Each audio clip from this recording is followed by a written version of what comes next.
All right, you're unmuted. The left side is good, the right side isn't. It's still not working. Well, nobody's sitting next to me on the right side. Yep, that's perfect.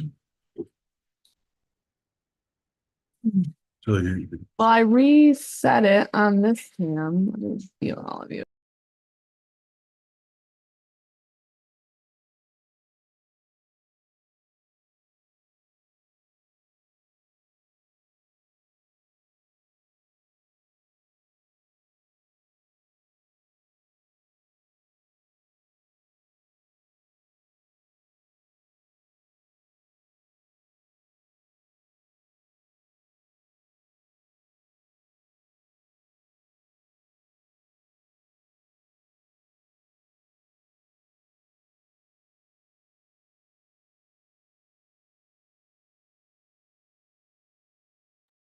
All right, you're unmuted.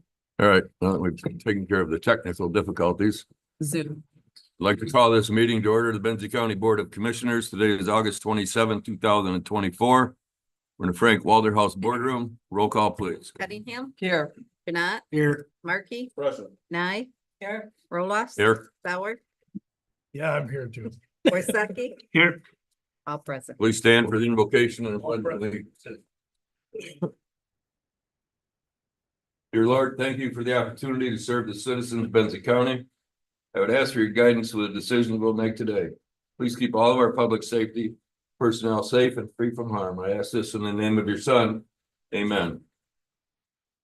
I pledge allegiance to the flag of the United States of America and to the republic for which it stands, one nation, under God, indivisible, with liberty and justice for all.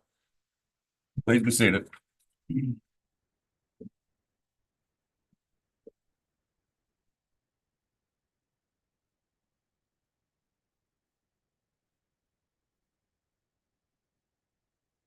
I'd look for any amendments or approval of the agenda. Move to approve. Oh, I just want to know Betsy Kofia had to cancel and so Oh. she will not be here today. Okay. Thank you. She called late yesterday to cancel. Thank you. There's a motion Support. and support. Is there any further discussion? All those in favor say aye. Aye, opposed, so moved. Next item is approval and or correction of the minutes. Regular meeting 8/13/24, closed session 8/13/24.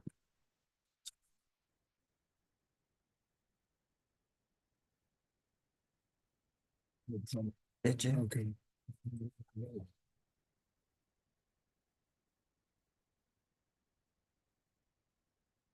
Make a motion to approve minutes.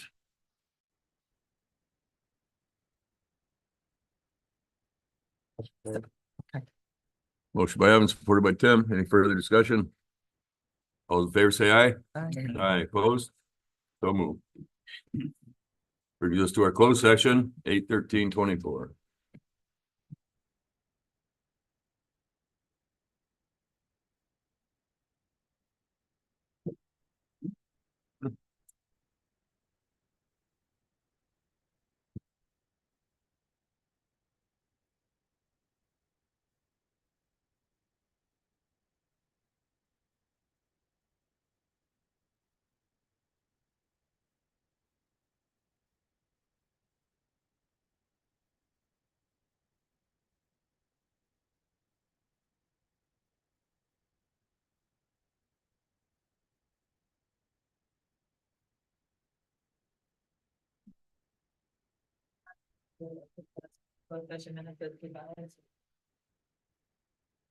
Not sports. Motion and support. All in favor say aye. Aye. Aye, opposed? So moved. Brings us to our first public input. Would anybody like to share? Doing none, we'll close public input and that's at 9 o'clock. It's 9:05. We have a public hearing. The county's 24-25 year budget. I'll open that public hearing at this time. If there's anybody that like to make any comments, feel free. Seeing none, I'll close this public hearing. At 9:06. And move on to elected officials and department heads. Douglas?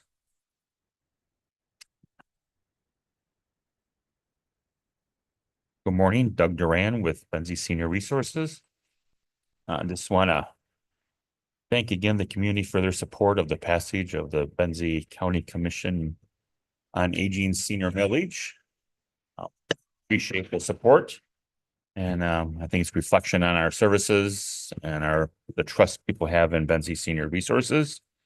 Our Blueberry Dash, that was kind of a reboot of our walkathon. It was successful. We had 111 participants, more than triple from last year's event. The business community was very supportive and sponsors for the event. So every time you reboot something, there's always expenses of doing things different. But overall, it was a successful event. We appreciate that. Upcoming events, September 8th is the golf charity outing sponsored by Caldwell Banker and Jamie Gray Group. And that will be at Crystal Lake Golf Course. So if people want to sign up for some team, contact Crystal Lake Golf Course for that. All the proceeds of that goes to Benzie Senior Resources.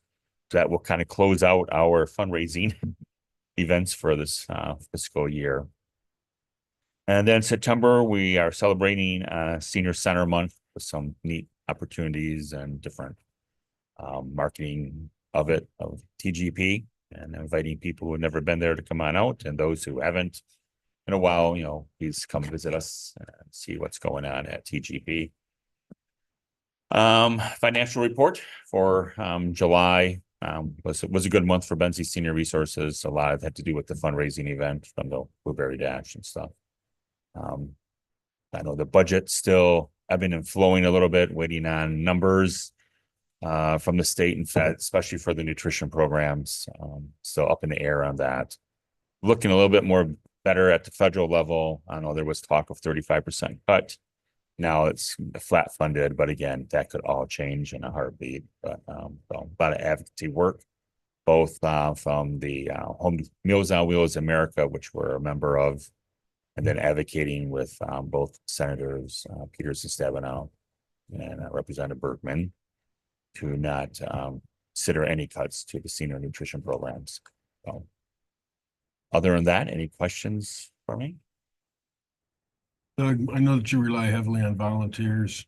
How do you stand with volunteers in the recruitment process? Well, I was going to say this, but then it kind of slipped my mind. For the first time in a long time, the September calendar has no openings. I didn't want to say it, but for home dealer meal drivers, and that's been a long time coming. So, I know Michelle was just ecstatic to do the calendar and not have to ask. But again, people come and go, sickness, vacations, and stuff. But yeah, it's looking pretty good, Art. So I know winter's coming around the corner, and we'll lose a chunk of people that go south. But then we got people that just drive in the winter. They take the summer off. So a little craziness there, but yeah. Kind of as you said earlier, I think that's a direct reflection on the quality of management there, as well as the understanding of the need in the community. Totally agree with you on that, man. We don't agree often, but there we go. Check it out. No. And Mr. Duran, I was going to ask that too. I noticed in your executive director report, you said you were very disappointed with the lack of legislative support for the senior nutrition. How can we help? I was gonna bug Representative Betsy Coffey, but since she's not here, I mean, just promote at every chance you get about the importance of. I mean, number one, the need will never stop. I mean, and we're an aging community.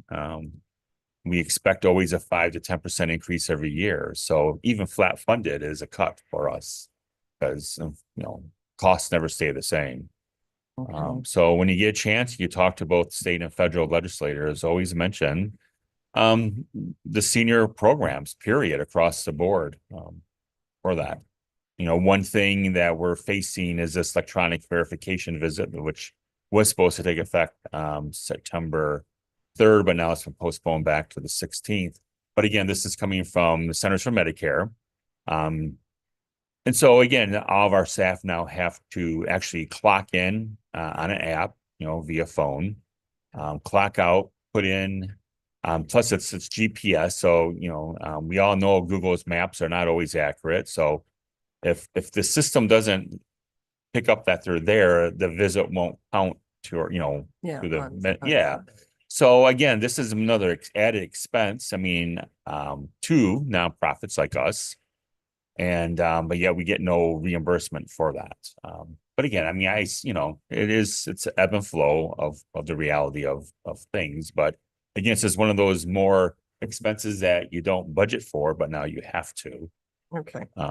So yeah, I mean, it's just, and so it's just, I mean, it's a good thing in a way. But yeah, where's the money to fund it, behind it? So, but yeah, so we've incurred expenses with new phones, updated phones for our staff and everything. And so, yeah, that goes live in September sometime. Thank you. Yeah, Anybody else? Thank you, sir, as All right. always. thank you. And have a great Labor Day weekend. You too. Thank you. You too. Next. Mr. Hubers?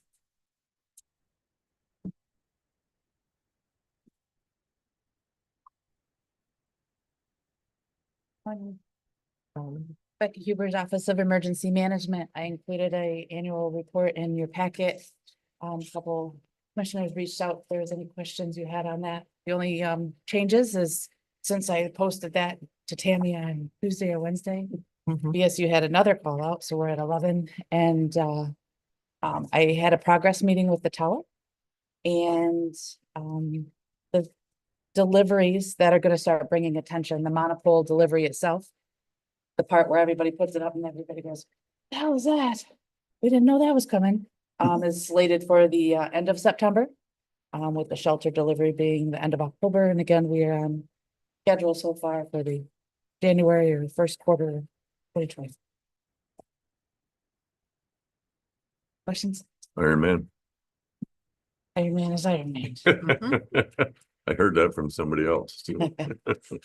That is, yes, I'm gonna start putting out things on, my social media page. I don't know how much outreach that actually has, but sometimes, other communities will share it. That is September 15th, Sunday, September 15th this year. Except, you don't have to accept them, but there will be the same traffic closures in place that there have been for the last couple of years. There are no changes to the route or any surprises that we're aware of.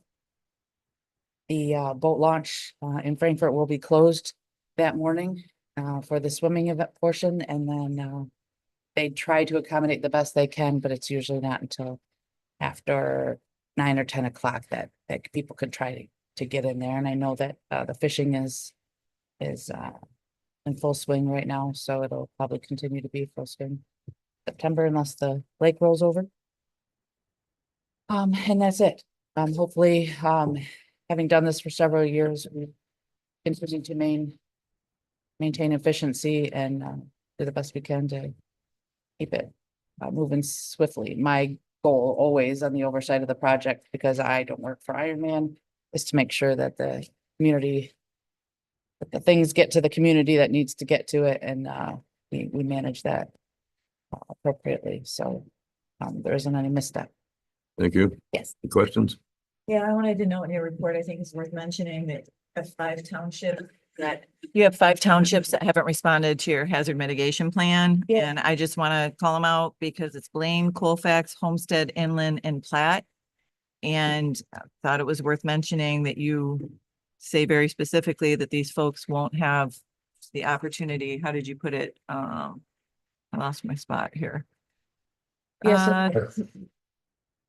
Community not submitting adoption resolutions will not be eligible for certain financial assistance requests from FEMA if their community is impacted by a natural disaster. Yeah, so the natural hazard mitigation plan, the one that we've adopted, in general, so as a county, if the county should say, hey, we need to declare a disaster, we need help, that's a checkbox. FEMA looks and says, do you have a updated plan in this adopt?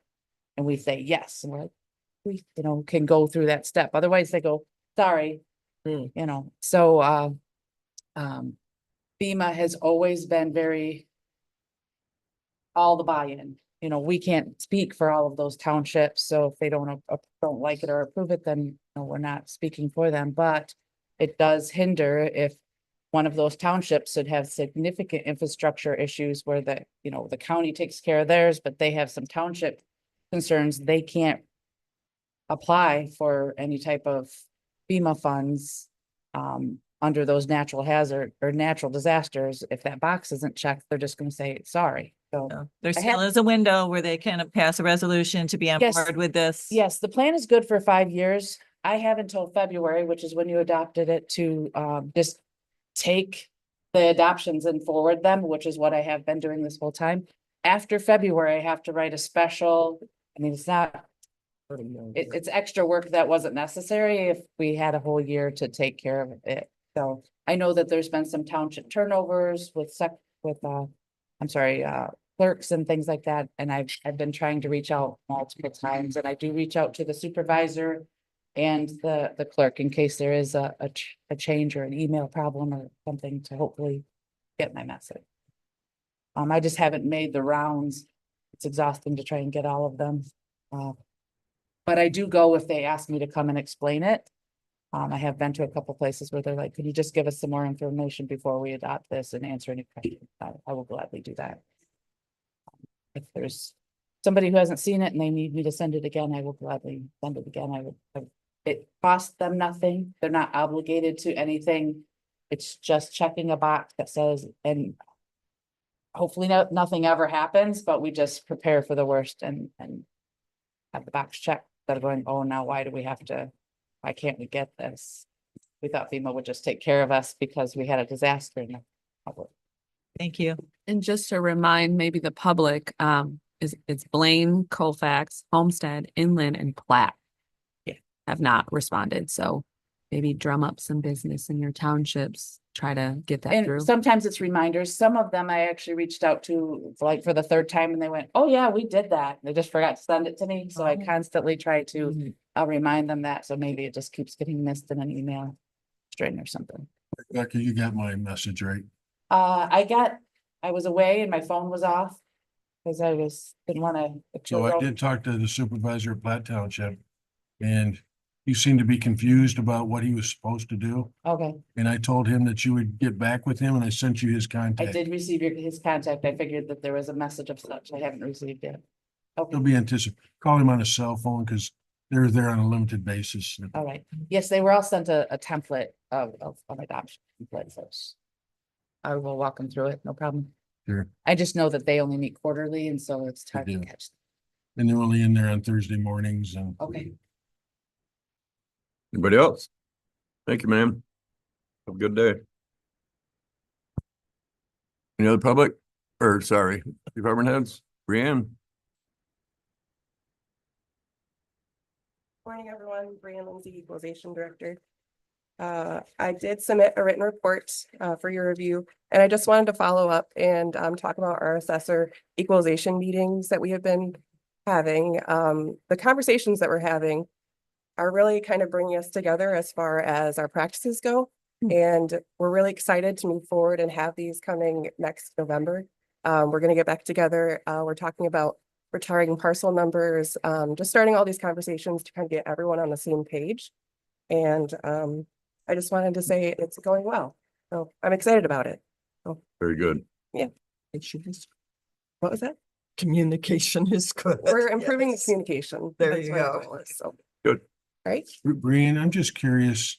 I mean, if you don't know this answer now, we can get together later, but you know what percentage of our property parcels in the county are not being fully taxed?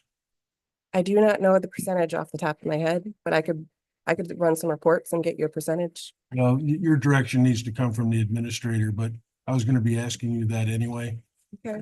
I'd be curious to know what percentage, so I'm talking about things that would be like the conservancy, Mhm. national and state lands, things like that. Yep, I can come up with a percentage.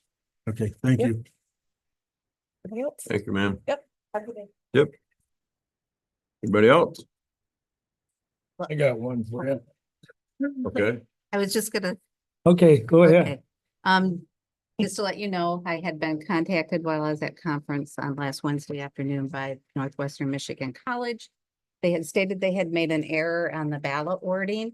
They needed to remove that 2 Benzie County residents would be from the Northwestern College Board of Trustees. They said that had been put in there in error. I sent an email off to the county attorney regarding this and also the Bureau of Elections. The county attorney had advised me that if the ballots had not been prepared and if there was enough time, I could allow them to make changes. Which I was going to allow them to do that up until I heard back from the Bureau of Elections yesterday afternoon that said that they could not make the changes. The only changes that could be made after the filing deadline was a typo. So I did contact Northwestern Michigan College and let them know that based on the guidance from the Bureau of Election, that they could not change the ballot language. Their only other option is if they wish to, they could do a resolution and remove it from the ballot, but they'd have to do that quickly before everything is off to the programmers right now, to get the programming done and the ballots started. So that is where we're at on that. So the ballot language will stay as it is. That's been out on the website since the filing deadline. What's their deadline for getting back to you for withdrawal? I'd have to look at it because like I said, I just sent everything to the programmers. I mean, if they waited till after the programming was done and the ballots were printed, I don't think they can. So they would have to do it fairly quickly within the next couple days because. Or otherwise their options are to make room on the board. Right. For a couple of Benzie County residents. Right. And that would only be until the next election anyway, Mhm. and then everybody would be up for re-election. Thought there was 6 years term. My question is, the way the wording is on the ballot, they have to conform to that, correct? I would assume so. Legally, yes. So, I mean, I just want the public to know Mhm. what's being played here. This was probably our only opportunity to have much of a voice if it happens. To have Benzie County residents on there. Thank you, I appreciate it. You're welcome. okay, any other elected officials? I was hoping the sheriff might speak on the drowning or where we involved that in Frankfurt.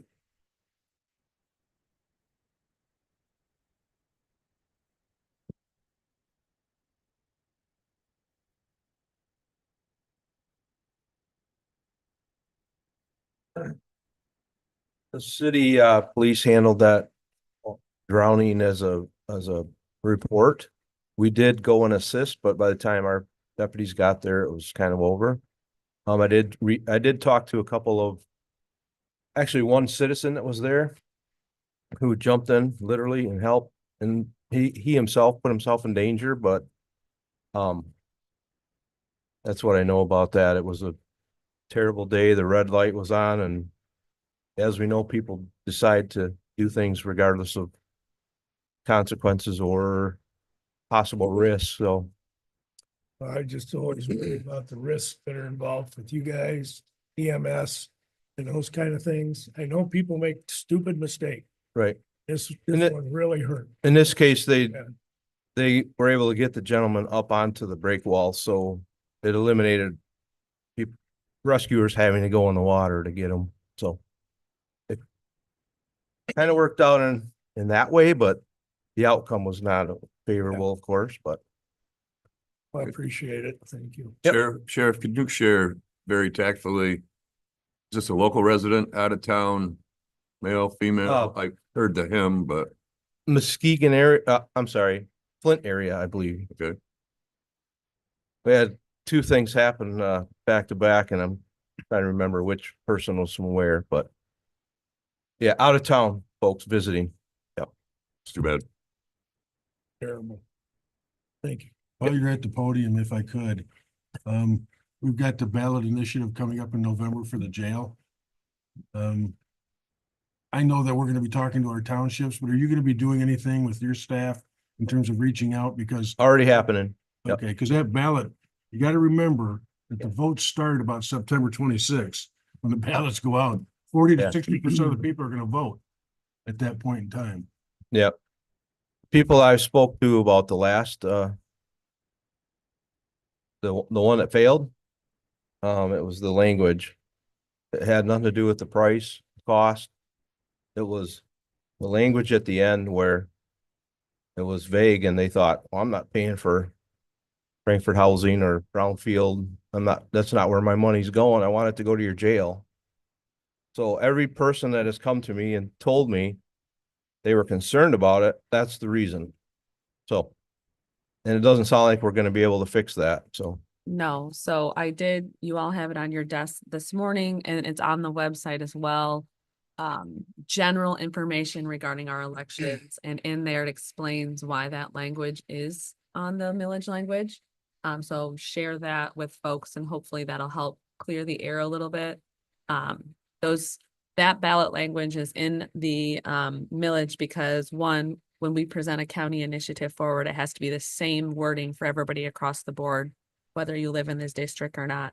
And two, we have those districts within the county. But if you're outside of those districts, your money is not going towards that. Those are for established residences in those districts. And so unless you're in the Frankfurt DDA or in the Brownfield redevelopment area, which is in the honor area specifically that's being worked on, your money is not being affected by those districts. But we don't have the option of putting multiple millage requests in front of the community for the same thing. Has to be the same across the board. Unfortunately, those in Lake Ann and inland, and they're seeing that language, but it doesn't apply to them. And so on the homepage and in your packets, there's some information in there that explains that to folks. And I think that's gonna be helpful. Sheriff, to your point, I heard that repeatedly. I got a lot of calls about the language, because I had been telling people, you gotta read these things Yeah. carefully. Yeah. Anything in my district, if I could partner with whoever you're gonna be sending, let me know, because I'd love to coordinate our efforts. Yeah, as you know, in the past, we've had a flawless record with passing those. It's every, so many years. And so I think it truly is a matter of they don't understand. And if we can reach the masses and explain it in layman's terms, because quite frankly, I'm not sure I understand it, but we have to be able to tell people this is why that's there and it's not really what it seems. And then convince them that what they're voting yes for would be, it's going to the jail and that's where it's directed and where it needs to go. Hopefully we can pull that off, so. I kind of labeled it earlier this year about ballot fatigue, millage yeah. fatigue. And I think that was part of it too. We just had so much there to have to vote on. So, but And there was this is gonna be all about messaging in order to make sure people understand we're not asking for an increase. We just need to support what we currently have. And there was a movement just before the election that, vote no on everything. And as you know, everything else passed, I think, except for ours, but there was that movement and I heard people saying that, so. We have to take some positive, energy and get it out there and let the people know that we're in need of it and that we're gonna use it in the proper manner. That's the thing. That So, could be disastrous for us if we don't pass it. yes, sir. Right. If I may, Chair, the question that I was asked at Frankfurt was, does it affect us right now through the end until the millage is voted on? And I said, no, You mean the failing of the, no, it does no, not, because it's for the, yeah. because you can probably talk to that. Yeah, so it's not gonna affect us right now. But come 10/1, Mhm. it's going to affect us. 10/1, not even January, 10/1, it's going to affect us for this upcoming fiscal year. The cash is not there to pay for the next Okay. fiscal year. The cash is there to run out this fiscal year, so maybe there'll be a couple bucks left But there'd be no funding coming in for the next fiscal year if it does not pass. Okay, So I'm just gonna add something on top of that. It may not have a monetary effect, but it has a mental effect. All those people up there have no idea what's gonna happen after election day. Yep. At this point in time. So I think we need to be cognizant of what they're going through, and what we can do to help them. Absolutely. I've got my command staff up there. On this, we're all on the same page and they're reaching out to, because they're working with them every day, 12 hours. So Mhm. they're the ones that are talking to those folks and saying, look, this ship's not sinking. Don't bail off. Correct. You know, we're going to make this. And we'll Gonna do our make it best happen. to support it as well. I think most of them understand Good. what's going on. So, Good deal. Thank you. anything else? Thanks.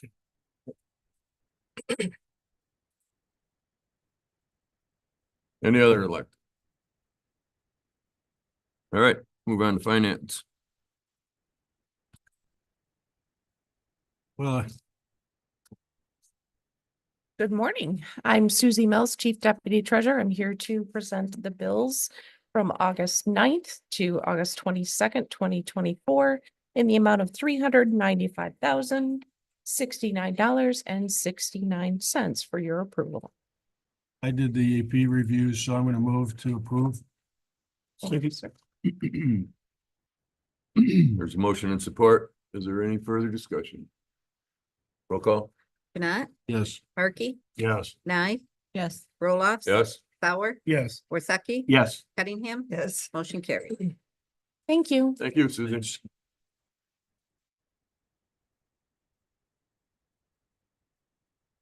Move this to item A under the consent calendar approval. I make a motion to accept the consent calendar. 2 items.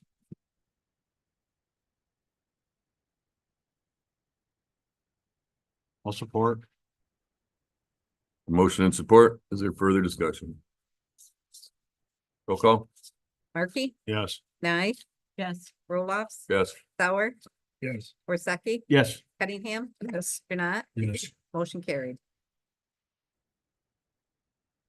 All righty, items removed from the consent calendar. Item A, opioid RFP review and approval. Old business. The opioid RFP review, RFP is in your packet for review. I hope you had time to look over it. This is the same RFP that we put out about a year ago to take in proposals to spend the opioid dollars in the fiscal year. I'm putting it in here for approval because if there's any tweaks or anything that you want, I want to hear those tweaks from you. If there is not, we'll go ahead and publish this for about 90 days to try to get proposals into the county. We have about $200,000 to spend for these upcoming fiscal year of opioid dollars that have come in. That's what we have in the bank so far and what we're anticipated to get over the next few months. I would also like to note, just for a clarification, last time there seemed to be a little confusion on if an internal project needed to go through the RFP process. And I just clarified that this RFP process is really for outside candidates and that an internal project would be considered as normal internal projects would be considered through the memo process of going before the board that way versus the RFP process. If you would like to see that differently, though, we can go through that process and put everyone through the same RFP process. But typically an internal project would go through that internal process. This RFP would be for those outside entities who are wanting to submit a proposal to spend those dollars. Are central wellness, the health department, entities like that considered internal or outside? I would say that they are not Benzie County employees. They're subunits of the county or contracted units of the county. So they should go through that RFP process of submitting a proposal. The internal candidates, I don't think wouldn't necessarily not submit a proposal. It would just be in the sense of how staff submit a proposal now. So going through the process of a memo and working with administration and vendors a little more directly to come up with what we're going to do. versus going through this long checklist of an RFP and then grading it that way. It'd be a different form of a proposal, I would say, for internal. But I would say those entities that are not Benzie County employees or departments really would be external unless this board sees that differently. But let me ask this, you are in this arena much more than any of us up here. Is our process, we struggled to get people I to know. have asks. Is our process too tedious? Does it need to be pared down and made easier to make requests? Or do you feel like it's a fair attempt to hear the funds? Sure. So this process that I put before you is the process that was given to me with some tweaks from MAC. So this is what Amy is put together for the Michigan Association of Counties and is distributed to all counties. We are one of the few counties, as you know, from having the Attorney General here that have actually given out money. So I would hesitate to say that it's too tedious. This funding, we do have to report on this funding and we are accountable to this funding. And so I think the more information we can get on the front end, the better off we're going to be when they come to us and say, hey, I need these reports for all this funding that you put out this fiscal year. I have those items readily available when that person comes knocking versus having to follow up and, straggle on the back end. This sets us up for success if and when there's an audit of the funds. I would support that also. With respect to internal requests, and this is just for discussion, but I want to make sure that everybody feels like they have an equal opportunity to compete for those monies, even though we struggle to get people to apply. So that would be my case for asking internally that they go through the same process so that nobody feels like they're at a disadvantage. Sure. Or we need to make this consistent, whether it's internal or external. I think that they all need to go through this. Okay.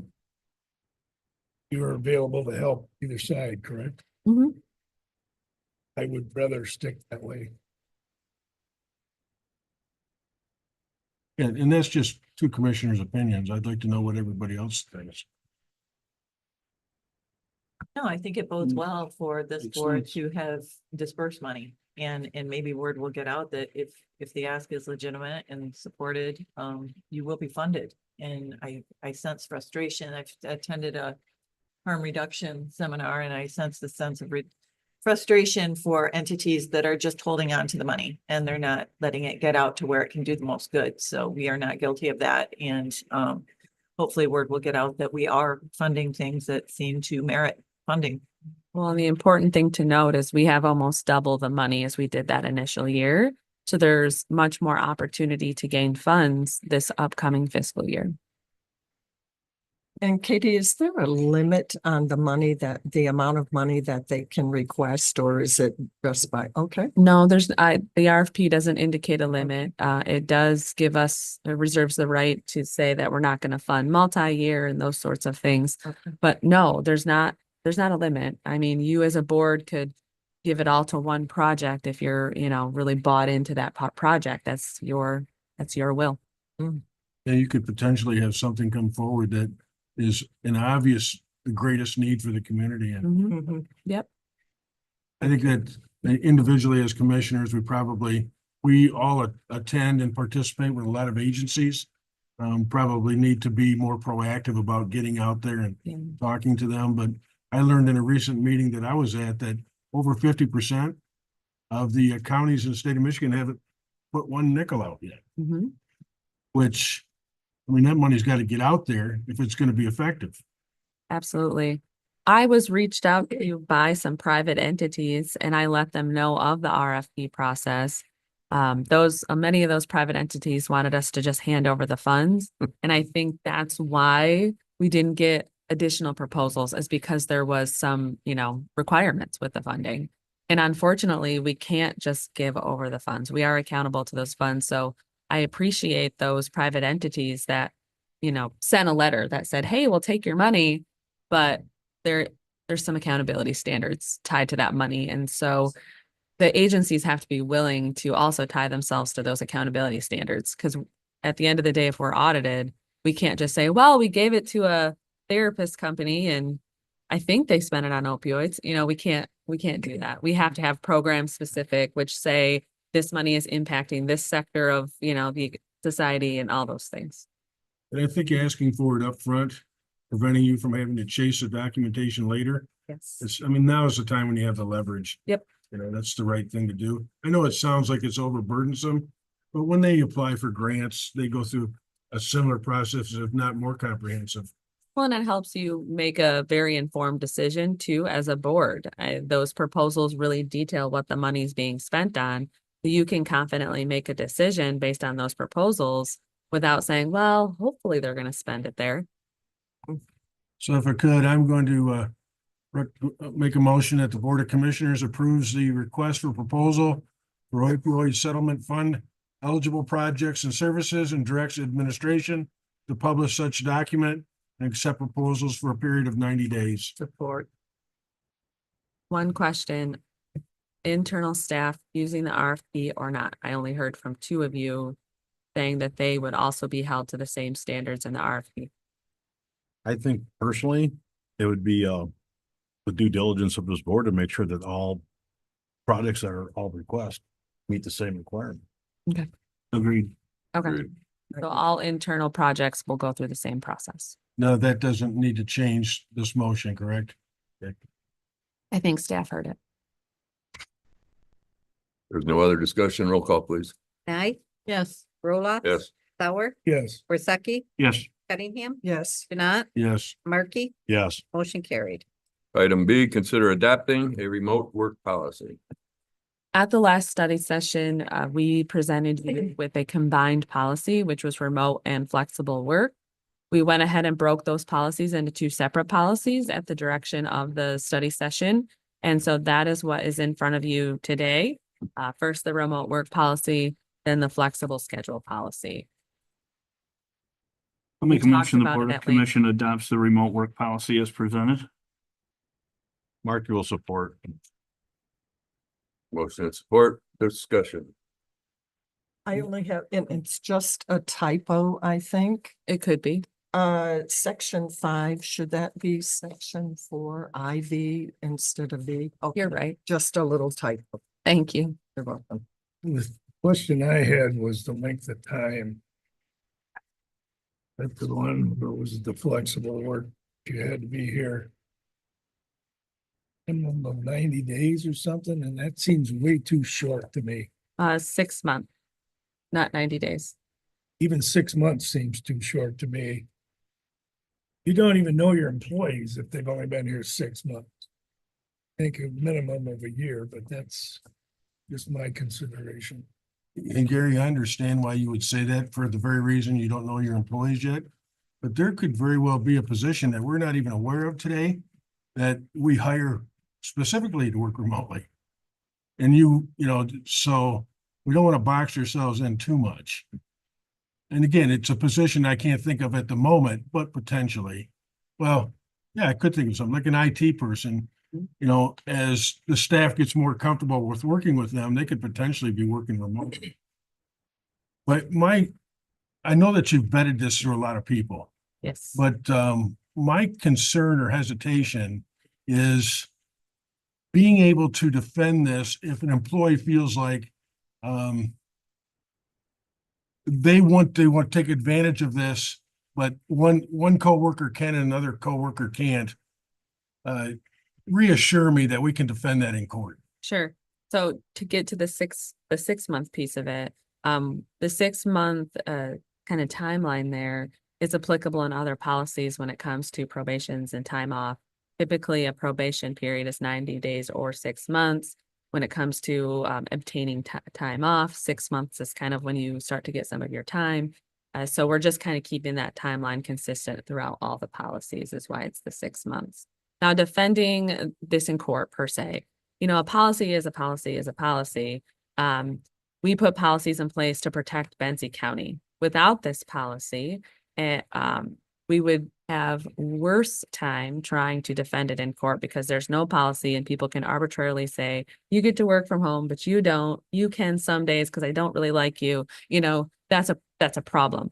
This policy gives the framework to those elected officials and the department heads to stand on so that they can take that arbitrary measure out of there. This says 6 months. This says no disciplinary action, those sorts of things. So it's giving those folks that leg to stand on that says, defined within this policy, I allowed you to, benefit from this program because you met these eligibility requirements. It also takes the elected official and department head out of the situation if they need administration to stand on. It's not just their decision. They're working with administration too to make sure, hey, this person can do this project from home for this amount of time. It's adding extra layers to the decision as well to strengthen the justification for it. So when the legal counsel reviews this, they're not only just looking at it from a compliance standpoint, but if they had to be in court defending it, they feel comfortable that the policy is written strong enough that we have a good defense. Yeah, so when they review the policies for us, they look at the policies from a legal standpoint of this makes sense, this doesn't violate any sort of work rules or those sorts of things, but also what are they going to defend at the end of the day? That's why our anti-discrimination policy went from a paragraph to like 9 pages. It's because you can stand on that a lot better than a paragraph. And so they look at it from that standpoint. Absolutely. Okay. I will just offer, I'm going to reiterate what I said before. I don't think remote work has a place in county government. I think it takes a very, very disciplined person to utilize this sort of privilege at home. We have already heard from the majority. I think the majority of our staff, our first responders can't utilize this. 911 can't utilize this. Register of Deeds, clerk and treasurer have all said they can't utilize this. I don't think it's a good idea. And I'll leave that there. If I recall from the conversation, some of those elected departments said they didn't think so, but there was potential that they could for certain things. So I don't think it was an absolute no specifically, but they could make use of it for maybe certain reasons that just come up. Project specific items, if some of the dynamics of the clerk's office changed from a scanning standpoint, and indexing potentially. I don't think it was an absolute no, if I remember correctly. It was more of a, we don't think so, but if it's there, maybe there is an opportunity in the future. I appreciate that. I know Yeah. administration is in full favor of this. I just don't see it as a good move for the county. That's where I stand. Yeah, I mean, right now, most of your department heads are already working remote 90% of the time because they're working above their 40 hours a week. I can tell you almost every department head is checking their emails at night and they're answering everybody's calls that come through. Almost nobody is sending you to voicemail at night. So I think it's already happening. It's above and beyond the 40 hours is how it's happening. So I'm curious, do we have any public safety officials, whether it be first responders, law enforcement, et cetera, that are ever on call? Mm-hmm. We do, don't we? Mhm. I got to tell you that in itself is remote working. Absolutely. Would that qualify for light duty? Somebody got hurt or something, and you could. Yeah. Let them work from home for a short period of time. Beneficial to us instead of paying. That's actually what we've encountered in the past is somebody who maybe is off for a reason, a medical reason of some sort. And rather than either getting 66 2/3 pay, they can get full pay by working from home for that duration until they're released by a doctor. You agree with Rhonda? It takes special people to be able to do it. Yep. Yeah. Watch it at different places, and can't say I'm really impressed with how well it works. Because it takes special managers too to make sure things are getting. And I think in the procedure section, they mentioned that and take care of that. By saying the department head or elected official approves the flexible. So we've entrusted that person with that responsibility and accountability. And we have it covered here. They've been hired, we entrust them. I would like to see follow-up. That's me. Follow up in the sense of the department head comes and reports to you, or follow up in the sense of Well, we're even if it's relying. more than you just pull me off in the corner, Oh, this is working well. Yeah. It's not working over the crap, what do I do? That type of thing, because Communicate. Yeah, we need to be communicated, Sure. because if we set a policy that's not getting followed through very well. Yes. it's an issue. I really don't see it being utilized tremendously. I don't foresee us having 47 people working from home starting next week. I don't see that. I see this really, I mean, I trust our elected officials and our department heads. We've hired very competent folks, and I trust them to manage this process in a sense of it's an absolute need for a 2-week time period, or, you know, there's a special project that I entrust this person to work from home, you know, for this many days or what have you. I trust those folks to keep a handle on this, and they have to also get approval from our office. So if we see it being abused, I mean, we've already said like, nope, that person's not doing it, you know, because they were given the opportunity to have a flex or a remote, you know, and they abused it. And so it's a multi-layered process. So it's harder to abuse when it's multi-layered. And at the end of the day, we have to trust the folks that we're hiring to do what's right. And if we suspect they're not doing what's right, well, then we have disciplinary policies then to follow up to crack down on them. But I think that you have two guide rails on this anyway. One is we've already agreed in a recent meeting that with some regularity, we're going to come back and approve all policies. So we're going to get a bite at this every 12 to 18 months anyway. That's correct. And the other is results. If I think this board does a good job of holding department heads and administration to accountable. And if we see that we're failing to meet those results, that again, we can step in and make those changes. And the other thing to keep in mind too, is at the end of the day, this only affects a dozen or so people. Elected officials could do it now if they want to without your policy. This just adds framework to protect us if they're allowing it and something does go haywire. But at the end of the day, this hardly affects a dozen people. And some of your elected officials are already allowing it. They have been for 2 years, 3 years. So. All right, there's a motion and support. Roll call, please. Roloffs, Yes. Sauer, Yes. Worsakki, Yes. Cunningham, Yes. Janat, Yes. Markey, Yes. Nye, No, motion carried. Item C, consider adopting a flexible work policy. So there is a typo in our memo, and I'm sorry about that. It should say attaches the flexible work policy, not the remote work policy in the memo. Sorry, copies and paste, man. So this policy again was discussed as a lump at the study session. Like I said, we've split these apart for you. So one is remote, one is flexible. Again, this has a lot of the safeguards in it that says that it's a multi-tiered process as to how it's approved and who it's approved for. It does have some of that timing in there, you know, if you're disciplinary action, if you're not a stellar employee, you really don't qualify for the policy.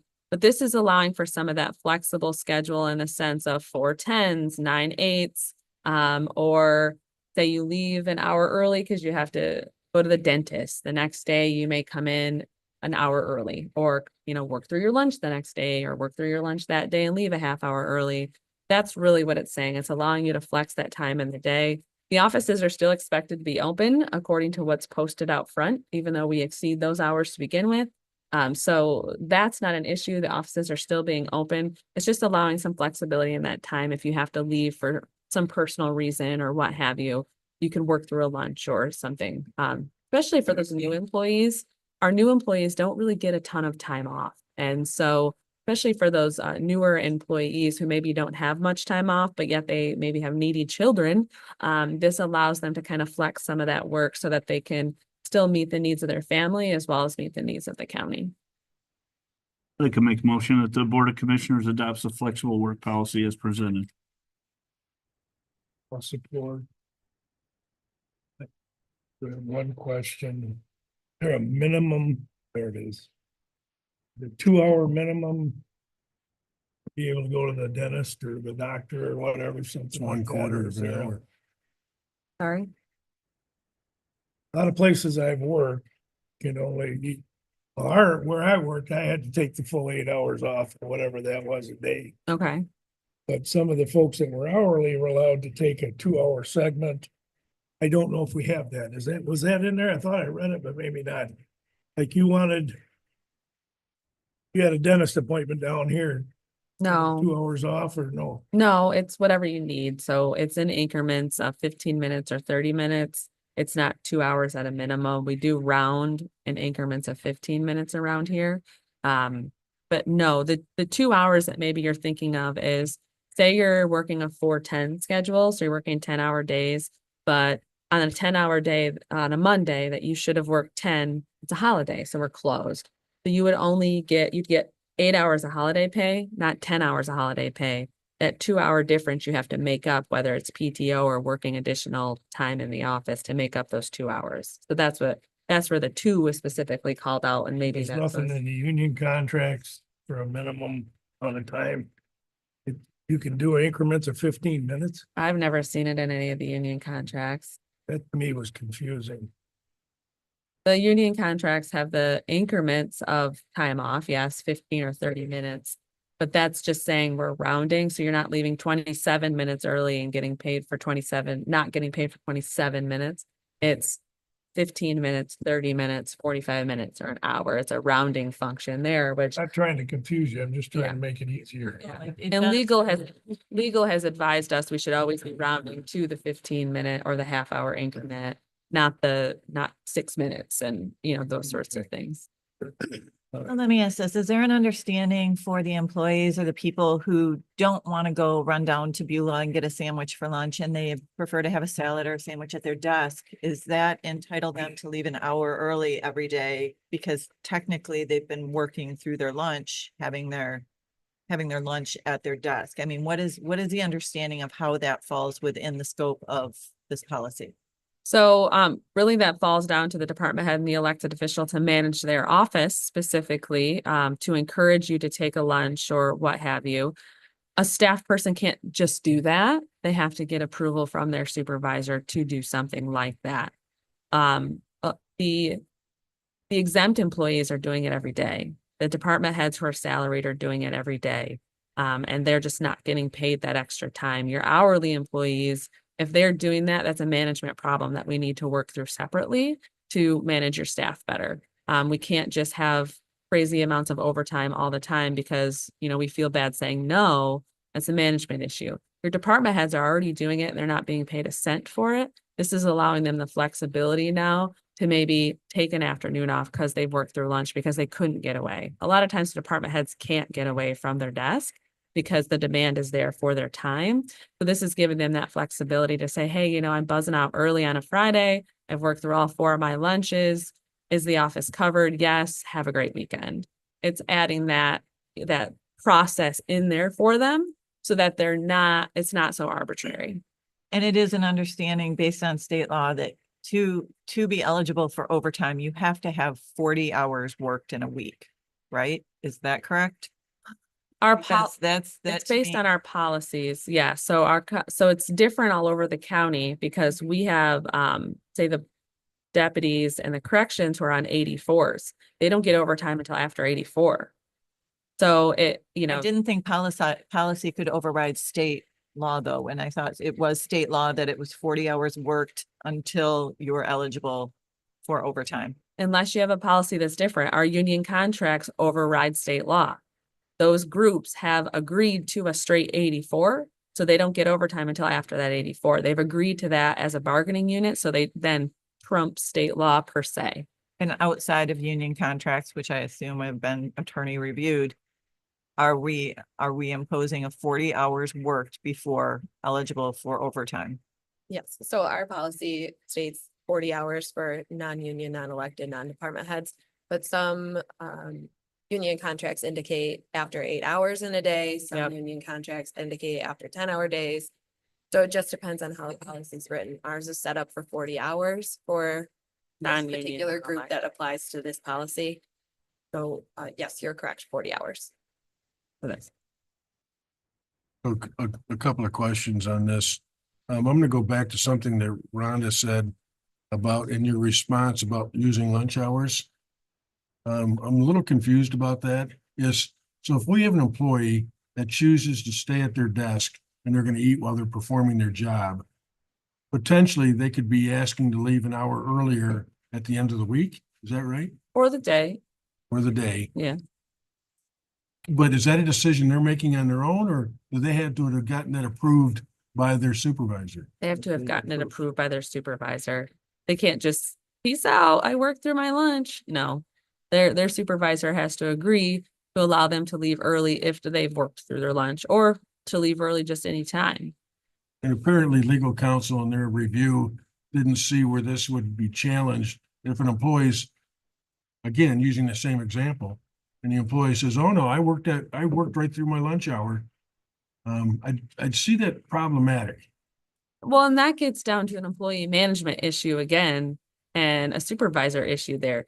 If the supervisor cannot manage their employees, that's a whole different set of policies that now we're following for disciplinary action, insubordination, those sorts of things.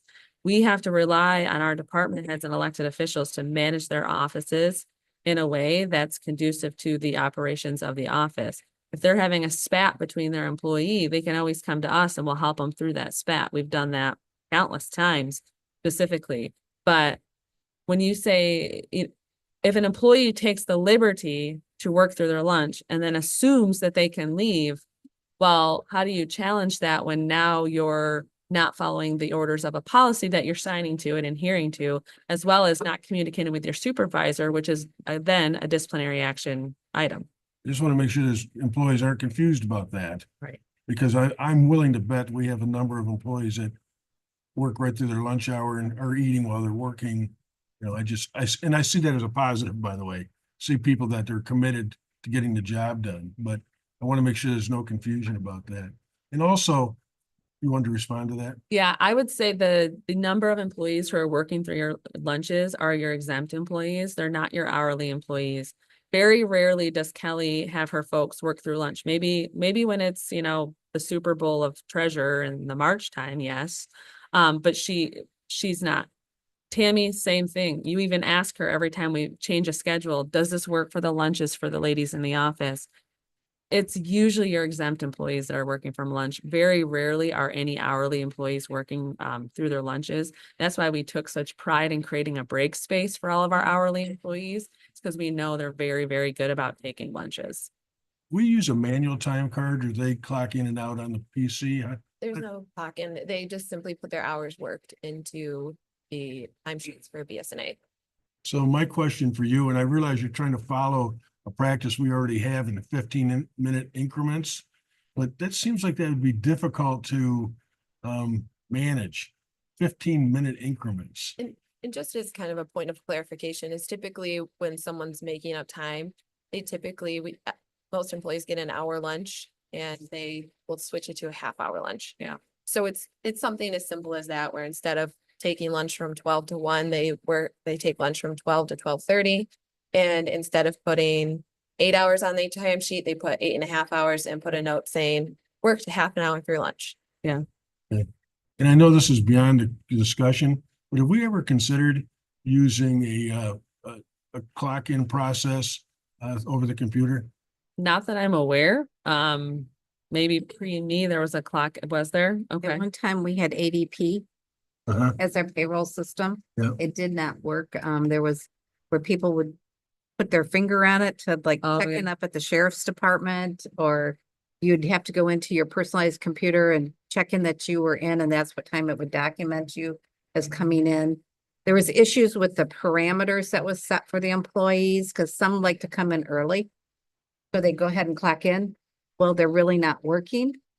So the computer would show that they should be paid for that time. ADP was about for 1 year that we had that.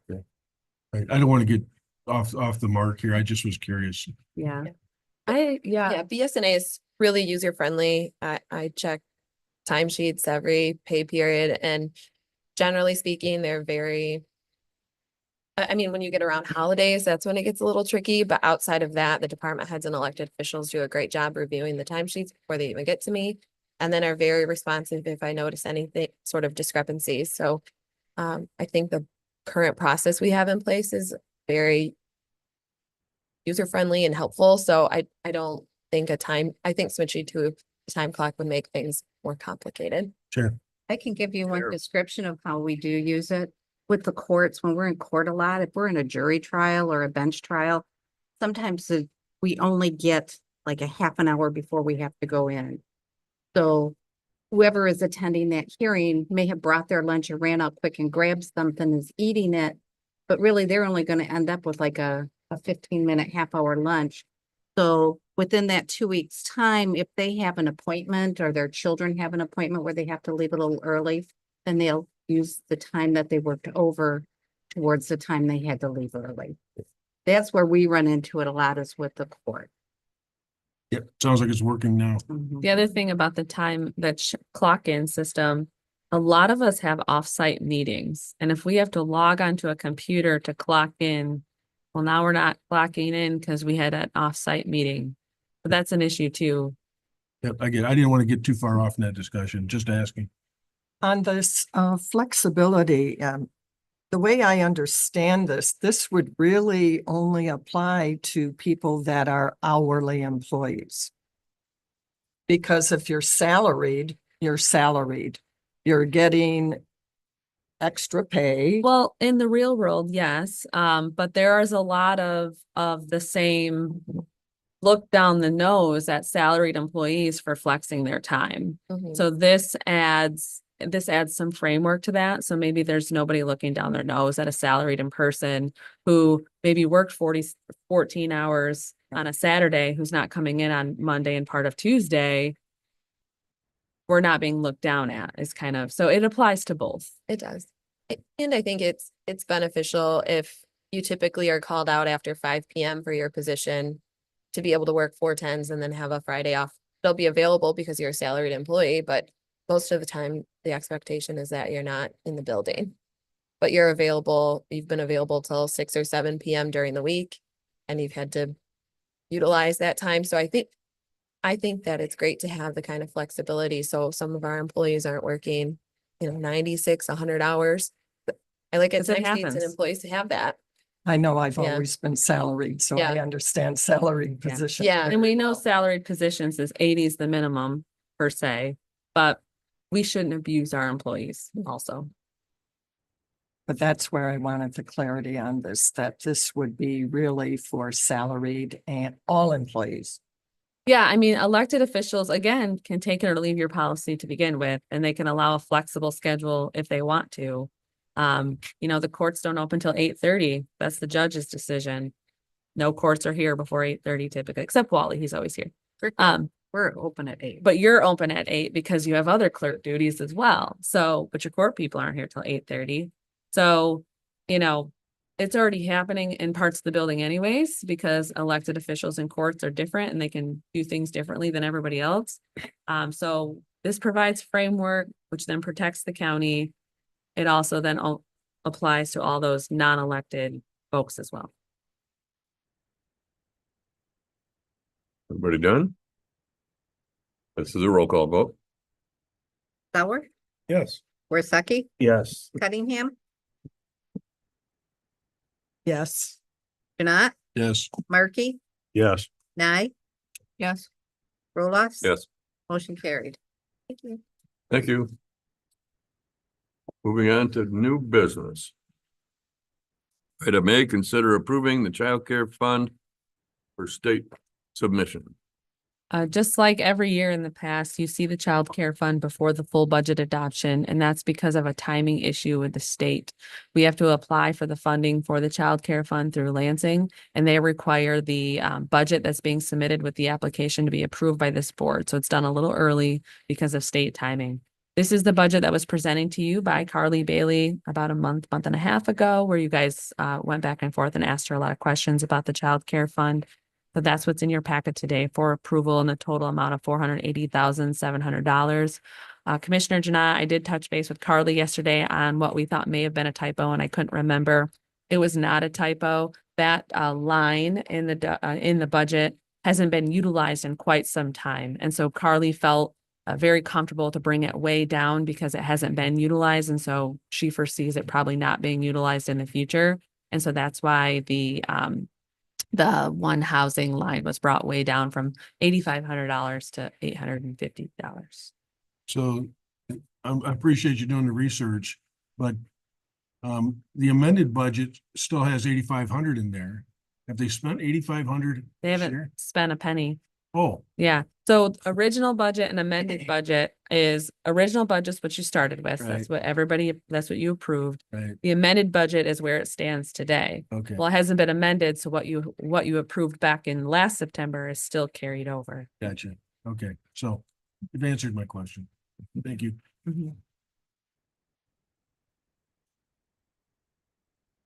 I'll make Jeanette. Go ahead. Somebody else want to do this? No, I'll second it, though. Go ahead. I'll make a motion, the Board of Commissioners approves the Child Care Fund, Fund 292 for fiscal year 24-25, in the total balanced revenue expenditure amount of $480,700, and authorizes the chair to sign the related application for submission. Jeanette will support. Motion support. Any further discussion? Roll call, please. Worsakki, Yes. Cunningham, Yes. Janai, Yes. Markey, Yes. Nye, Yes. Roloffs, Yes. Sauer, Yes. motion carried. Item B. Consider approving a letter of support for a grant application for Benzie Conservation District.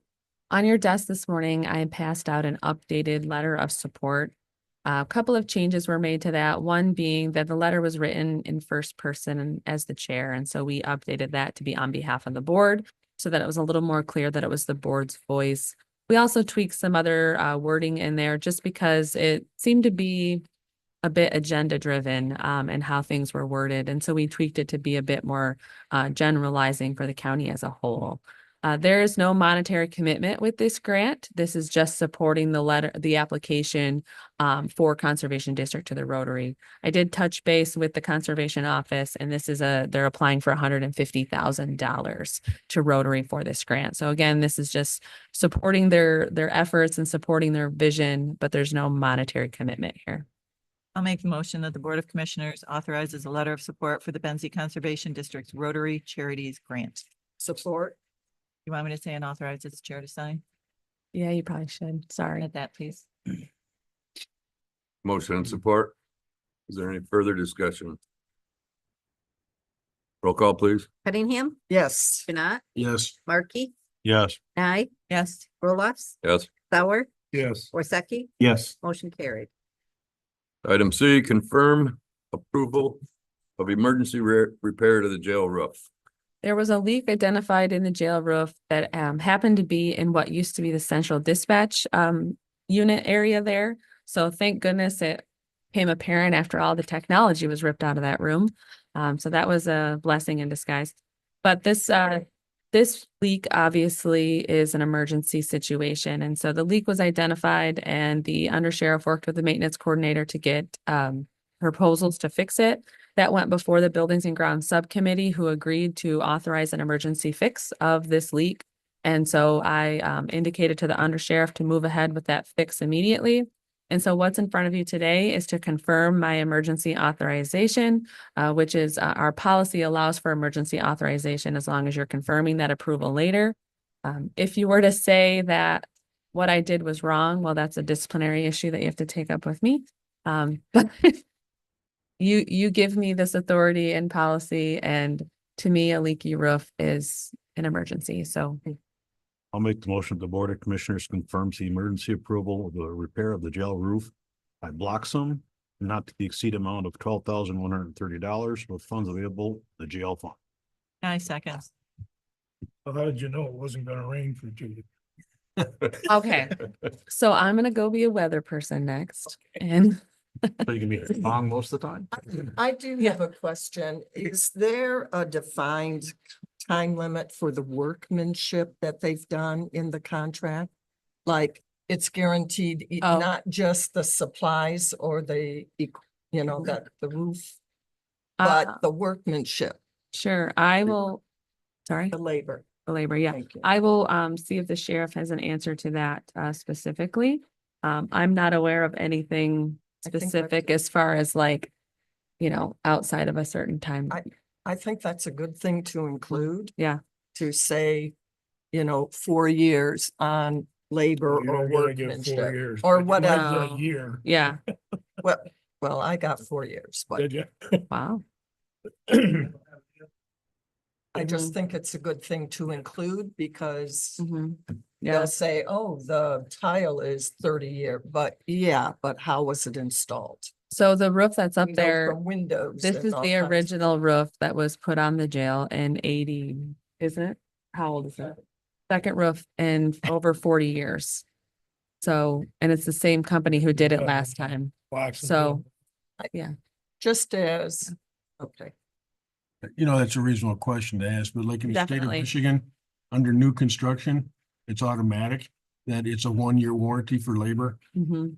But I've never heard of anything beyond that. And this probably would not fall under new construction. Mm. Motion and could- support, or is there more? But could it be amended? Is what I'm wondering. To include that. I think it's a good thing for us to include. I think the sheriff is gonna double check on that. Yeah, thank you.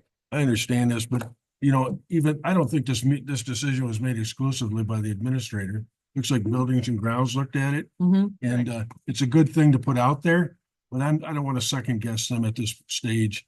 Right, and I'm not saying I am, I'm just asking about workmanship. Sure. Yeah. Not second guessing, but All right, this will be a roll call vote. Janai, Yes.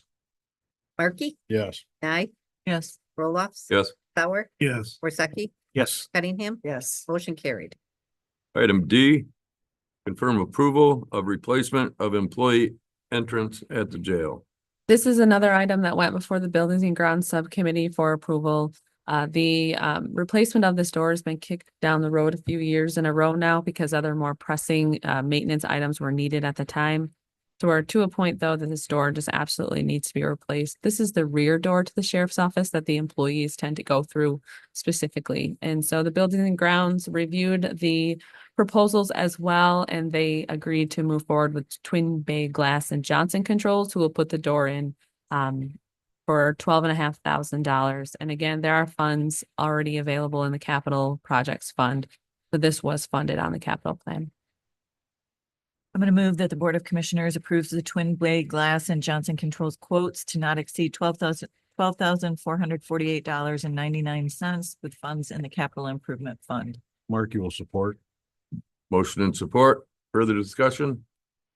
Hearing none, roll call please. Markey, Yes. Nye, Yes. Roloffs, Yes. Sauer, Yes. Worsakki, Yes. Cunningham. Yes, Janai, Yes. motion carried. Thank you. Item E, consider a letter to Weldon Township and Crystal Mountain for acknowledgement and support of the housing project. At a recent meeting, Commissioner Janat suggested that we send letters of appreciation to those who are investing in housing in our community. So this is in front of you today to make it an official action on behalf of the board.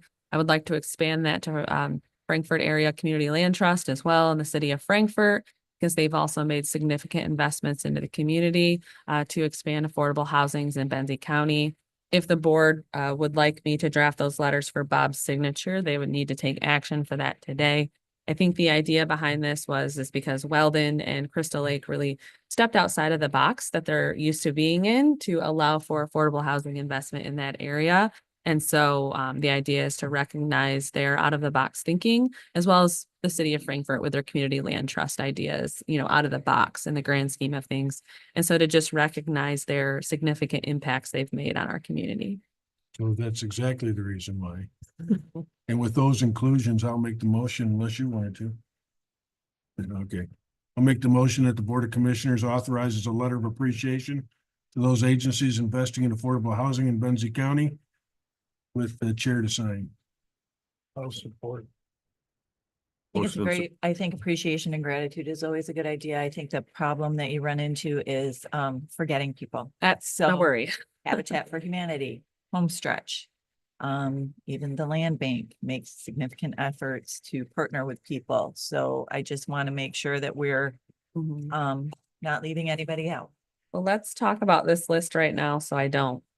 All good points. Huh? I said they're all good points. Yeah. So Weldon for sure and Crystal Mountain. you already said land trust. Yep. Trust. City. Mhm. You said land bank. Home stretch. Stretch, Habitat for Humanity. Oh, that wrong. Anybody else?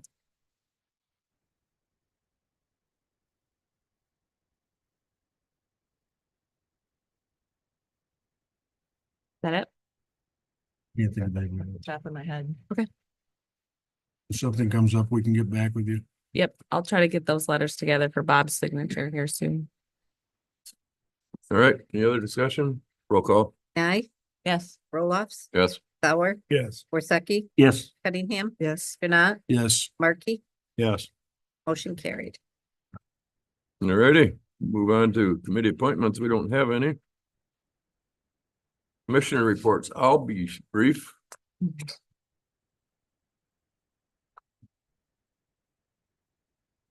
Of course, agenda review on the 21st.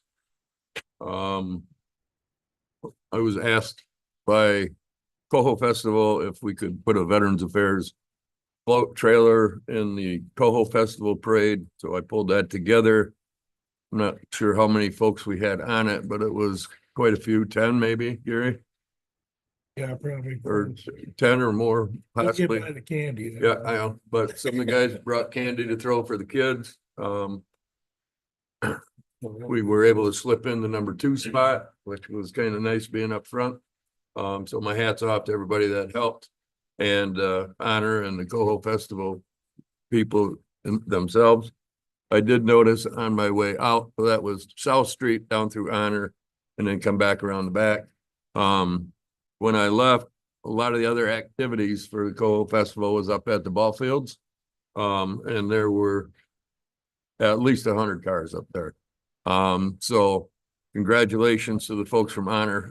They did a great job, and I don't know who all was in charge, but I know Patty Gettings had a lot to do with it. So I had already reached out and thanked her. So that's about all.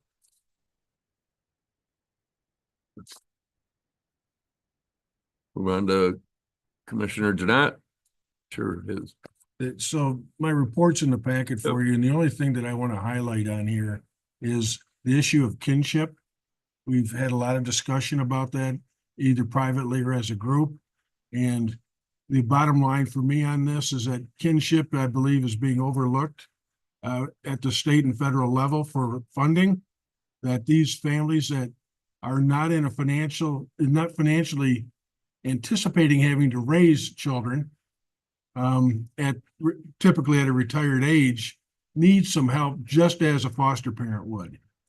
If that needs more explanation, I'd be glad to go into it. I'm just asking that we keep it out in front of us and that we're talking to our lawmakers about equitability in how kinship and foster care is treated. Anything else? Questions? I did notice you discussed the statewide septic code. I was leaving that for you. Oh, I wanted you to do it. That group, I know what District 10 has done. They basically did a resolution against it. Oh, where we're probably headed tomorrow. My biggest concern, you addressed it in the possible resolution we're having. Who's gonna pay for all this? And what's happened in the past, the state always dumps it on the counties, and this is a huge call if it goes through. They probably agreed to a certain extent it's needed. We've done our due diligence locally, but we can't afford what they're talking. I just was curious where this was the group in Grayling. Yes. Yes. So you're dealing with quite a few more commissioners there, just curious. It was commonly agreed that there needs to be appropriate controls to safeguard our waters. What's been proposed at the state level is also commonly agreed that it's not a good proposal. And part of what brings this up, if I could, Gary, is that at the health department meeting tomorrow, we're going to be entertaining a resolution from the health department to say to the state, and I'm not a big fan of resolutions, by the way, but to say to the state that we agree that there needs to be some ordinances, we disagree, we acknowledge that that needs financial support as well as human resource support to make happen. This is, as much as anything tomorrow, an accommodation for our partners in Leelanau County. They're wanting to bring it to their full board. And their full board won't accept it unless the health department acts on it. And so at our last meeting, we agreed we'd try to find a common ground solution where we could help them move their initiative forward. But I didn't run in, of the 26 counties represented in that meeting, I didn't have anybody say, yep, state's got the right plan. In fact, almost everybody said Benzie County seems to be working for them. And we have something like a 3% failure rate. That's the plan that should be followed. Thank you. No other questions? Commissioner Cunningham. I submitted my written report. I included quite several websites and references for the public, so they have easy access for understanding how to be involved in the master plan and and support the millages kind of thing. So unless there are other questions, I did touch on many of the same subjects that Commissioner did not mention, kinship, septic. So unless there's some questions. Okay, well, I got it. Sure. The city of Frankfurt. Point to Katie, I mean, but Mhm. does she have the right concept? Did you read her report?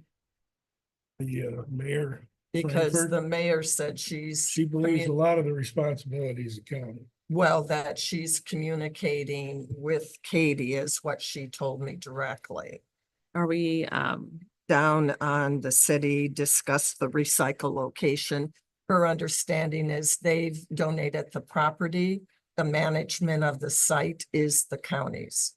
they still haven't gotten back to me. And Even she after said you and I she's- talked again and I followed up with another email, I have received zero response Okay, and if as the to mayor, where we're going with the recycling location in Frankfurt. okay, and All I was told was, did you consider Lake and Crystal? That was the only feedback I've received. I've received no drawings since we had our study session. other than the original. Other ones than that the I- original, and the last response I was left with was, did you consider Lake and Crystal as a location? It just went nowhere. Moot. There you go. So there's nothing official saying they're donating any land. Okay, Um, since the study session, I've had nothing. thank you.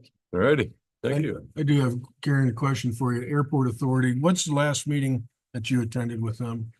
Was Thursday. This Thursday? Mhm. And And there is a special meeting tomorrow night. are they moving towards our request to make sure that we have a voice from this board on that authority? They're trying to. They think the three entities need to get together and talk. That's fair. Okay. I hope that we consider that during budget time. I mean, this is, the power of the purse. This is the time that we can control what the outcome of that is. That's all. Thank you. Rhonda? Sure, I attended a few meetings. The Village of Beulah, they had a public hearing for their notice to intent to apply to the USDA Rural Development for their loan for their new water system or sewage system. The amount of that's going to be $10,155,000. The projected completion of a new wastewater plant is late 2026, 27. The village was notified by Jack Bergman's office that a funding recommendation was made by the Appropriations Committee in the amount of $1 million. And that's moving forward. It's not a done deal, but they did receive a letter saying that it's they're slated for an additional 1 million. Keep in mind, they have received a $2 million grant as well. So a quarter of this project would have been funded so far with more monies needed. It was reported at that meeting that there was a sewage backup in the village of Beulah caused by a flushed mop head, which ended up being a $10,000 repair because they caught it in the grinder of the pump. It could have ruined that pump, which would have exponentially increased that repair. Cautionary tale there. Be careful what you flush, but How do you flush a mop head? mop head. I know. I don't know. Benzonia Township held their meeting. It was there. They're going to pave their walking trail at Memorial Park. That's slated for the first week of September. Long discussion regarding change orders coming in for the new township fire building. Got into who has authority to sign these change orders. Should 2 signatures be required? Cost of items on the change order were questioned. There was a significant change order submitted because the firewall and fire dampers were missed on the drawings between the office space and the fire station. So this has been a big topic of, conversation. Lisa Vogler was in attendance and publicly stated that she had submitted a FOIA request for 14 items regarding the new building, noted she will share concerns once that FOIA is fulfilled. There was a request for speed signs and that the township and asked for the township to buy speed signs, which was moved to a special meeting. A group of folks down on Crystal Drive, down by Nichols Road, really wants some sort of effort made to slow down traffic around there. Getting kind of scary. They said they met with Sheriff and Sheriff Rosa and are just doing their due diligence to consider all options to keep it safe through there. The village in their conversation said, well, if we're going to buy one, what if we put one up by McDonald's, try and slow people down through there? So they bumped that discussion. There was also a discussion regarding establishing hours of operation at Memorial Park to discourage overnight parking. There are people who are staying in the park because they can. And this would be a deterrent to that. Building and Grounds Committee meeting was covered. The Land Bank held a special meeting. Shelley Thompson, who is the executive director of the Land Bank, received a letter from the state saying that they have blight elimination funding monies available left over. Gave a very short time frame. Do you have any projects where this could be used? So a special meeting was held and 4 areas were identified for an application that was approved. Crystal Lake Elementary, and these are different levels of usages for the money because it's very specific.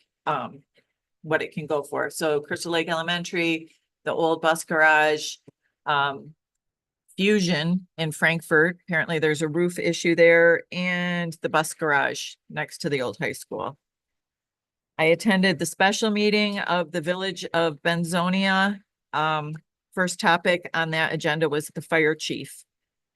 And it was stated that there have been many meetings held to address the lack of confidence in the current fire chief, which culminated in this meeting to consider options. The board entered into closed session at the fire chief's request.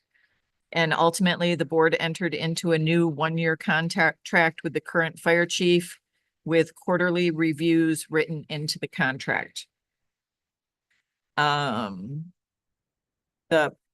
Another discussion was regarding who had the authority to sign change orders for the new fire building, and that is going to attorney review. There seems to be some discrepancy whether the full board needs to vote or whether the contract provides for the project manager only having that authority. They're going to let the township attorney figure that out.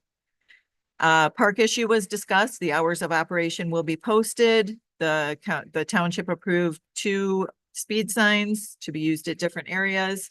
And then the recreational retail permit number 4, which this is the marijuana permit. Benzonia Township allows 4 retail dispensaries. Lake and Leaf was not in business anymore. That license was approved to go to Lettuce Inc. No, is it Lettuce? Lettuce Cannabis. And they are projected to be opening on December 1st, 2025. I also attended both of the programs presented by our staff. You Can Save a Life presentation, which was the use of Narcan put on by Harm Reduction. And then I attended the scam awareness presentation put on by our staff. Was really moved by both.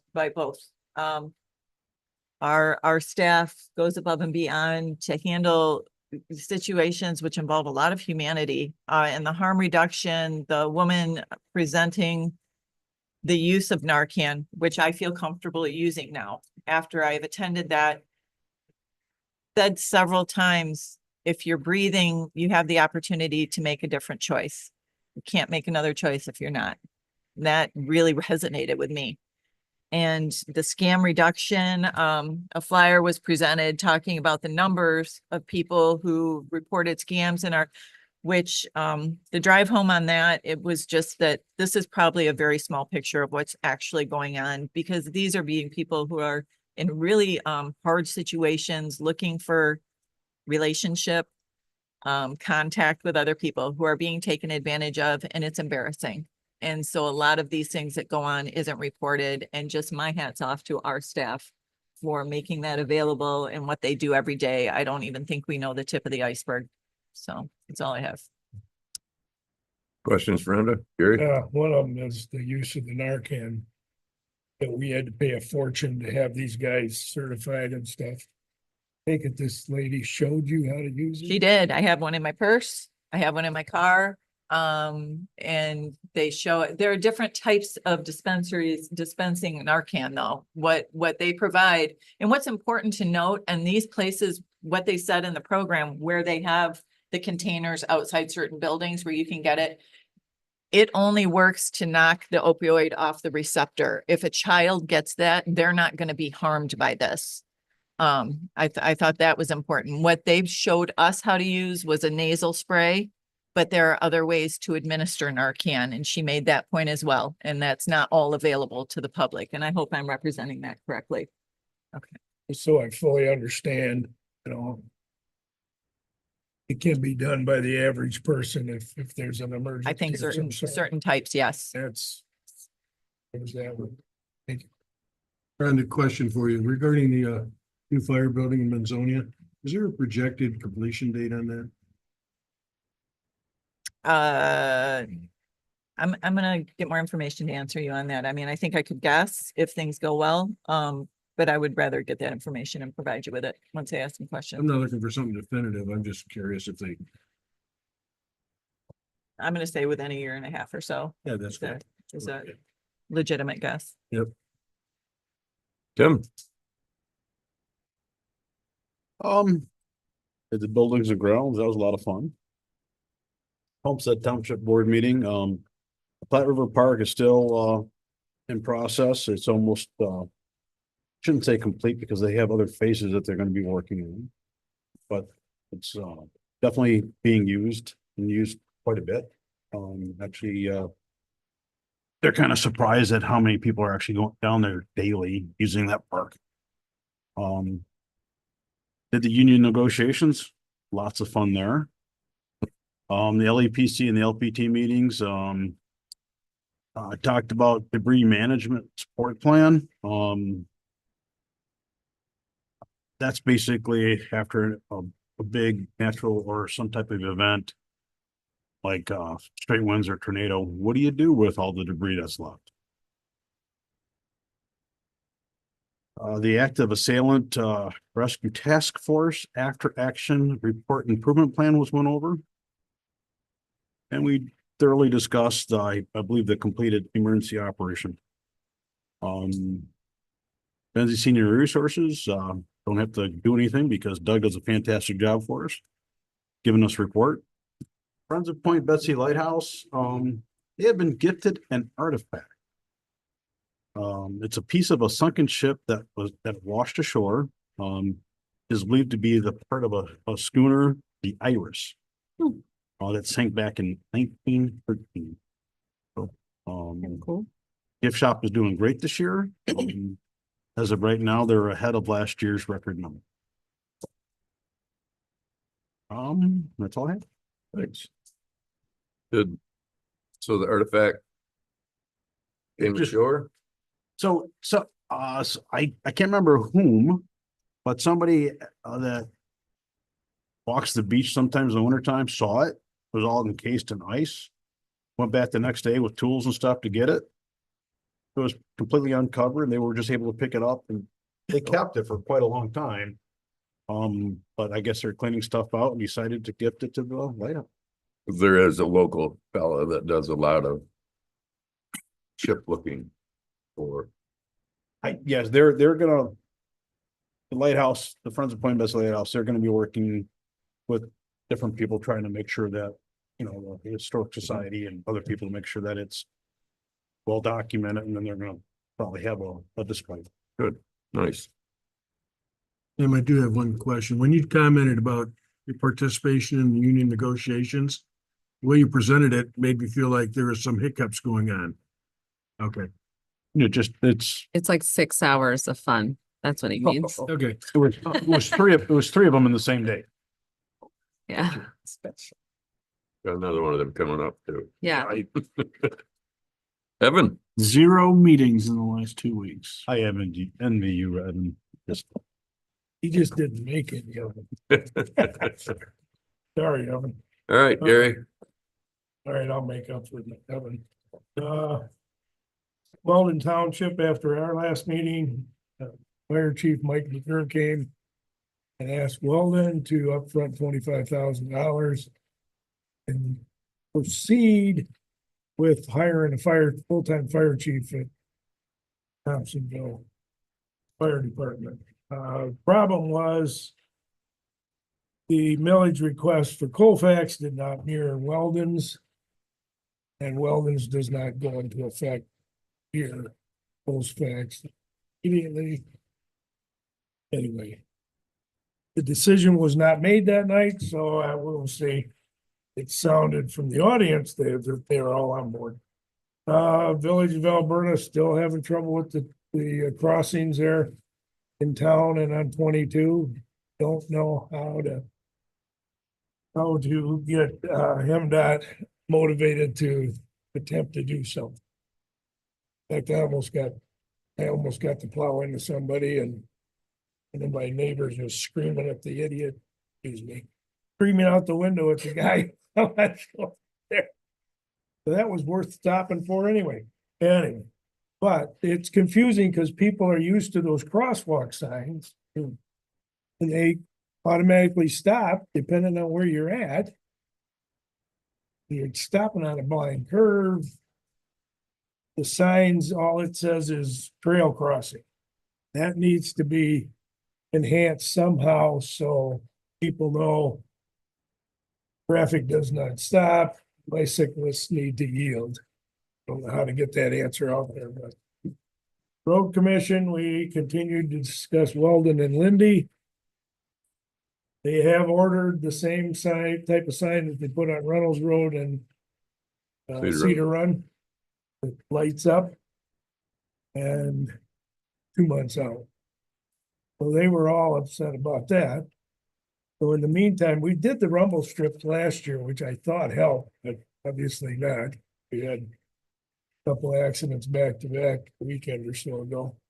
And they were bad. They weren't good. Nobody died, but a lot of broken bones and other things like that. So their board's kind of reactive. So they immediately wanted to put some kind of caution. They're going to get a bigger sign later. As you're coming down Lindy, as you approach that intersection, it'll light up. Not just an orange barrel with a light, but just to warn people, this is a bad intersection coming up. Try to do what they can, so we can get those lights and see how that goes. It's gonna be an issue once they build that housing project, even though the housing project access is gonna be off of Lindy. And to me, that's another issue because I think the access point's gonna be on that blind curve as you come from Crystal Mountain. So let's see. Always fun, but there's just been too many accidents and it didn't meet the criteria to put up a four-way stop, so that's where we're at. Maples continue to worry about some of the issues in the building. They had a delivery truck hit the overhang on the entrance. Some of that fell off and it was let's just say it wasn't quality, materials that they were using on this, so. That's one of the things they need to fix. I know Katie wants them to use that money, but the money was specifically targeted for the old building. Want them to use that money, but I don't know. They're working on it. They don't have much time, I know. September but 30th. I want you to know that they're aware of it, so anyway, the board's doing what they can too, so. And they're continue to house more Benzie County residents. And they want to jack it up to a couple more beds, 78. Like that, future, so demand is really good there, so they're doing well. And the last one was Parks and Rec yesterday. They decided they have I think equalization uses that GIS company to, anyway, they want to make a reactive map to pinpoint parks and where places to go, and they've kind of got a preliminary thing. Yes, they do. But they want to, I think we're gonna be approached. Allow them to use money that they have already have in their budget from last year, about $5,000 to do some of them. They were also approached, and that agreement kind of bothered me. From the Conservancy, and what the Conservancy wants as far as being able to help us. And my understanding of it, and they're gonna work on it, so I'm not gonna get too carried away, but I'm worried that the liabilities would get pushed on the county. And we have some members on that board that think, well, if you don't give them what they want, they'll take their toys and go home. And I think that's part of the reason I had talked to Art before about could we get a list of how much property in this county is not paying taxes or paying a small amount of taxes, and what the outcome of that is, because there's repercussions from everything that happened. The Alberta thing, we're gonna give the village a chunk of property to develop. Hope they pick the right folks to help them. Very concerned about that. Anyway, those are a couple questions. I believe- Go I ahead. believe there was extra information and from Jennifer J. with the Conservancy that answered some of your questions about money for the county and how they were going to help over the next 2 or 3 years. Hadn't heard that. Okay, They did come to. They came to Parks and Rec, and they also came to the Betsy Valley Management Council and had Okay. a discussion, and also ran into them at the Friends. okay, Betsy Valley Trail. okay, so there may be additional information there. Okay. I know And it's preliminary stages. it is, Yeah. and then I wanted to. I don't know if this is the right, but what is the trustees' perspective from the Conservancy, what they're going to do in Alberta? In the village Mhm. trustees. I think they're excited, but Okay, this is. I mean, they've always wanted this developed. And this is a high-end piece of property, and I definitely have no idea how to develop this or who you would get to develop this. It's been attempted to be developed for years. And you want to take advantage of what you have, you want to increase the tax base if you can, want to do what's best for the community. But I don't see a developer of the magnitude that's required here. The village, and maybe they already have plans on how to do this. Who they would hire and where they would go. It's just a concern I have, because at one point in time, I believe the village actually owned that. Things have got out of hand back then, long time ago. we have evolved since then, Right, so. and I quite a hope, bit. yeah, I personally hope they do the marina there too, so we'll see. All right. All righty, move on to the county administrator. Well, I have just a couple questions for Gary. Okay, Gary, with the respect to the Maples, it was brought to our attention that there's problems with, I think, the casings on those windows. What's the status of that? We'll start next week, I think. Okay, so that's moving forward. It's moving forward, yes. You know what? I'm gonna save the rest of it for administrators report.